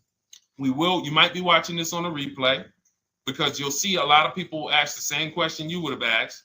But mark your calendar so you don't miss a show. We'll be back, and then we'll run the whole replays all through the weekend for those who couldn't be here during the week. So I'm going to start. I might start doing something for people who bring people. Write me some ideas, because what I really want is I want to come up with something, a way to reward people who share. That's why I wanted to give a free copy of my book to our nurse on TikTok. You know, like, I want to come up with something for people that bring people, that help me actually spread this message. DM me some ideas, and I'll watch that. I can't read all the DMs, but I will certainly start that DM with, you know, I have an idea, and then I'll know that's you, because I want to come up with something specifically for the people who share. All right. I'll see y'all tomorrow. Thanks for watching. This has been our show. Congratulations to everybody that got the book. Make sure you send me your success stories. Email me when you get your cars. I want to hear all about it. All right. God bless you.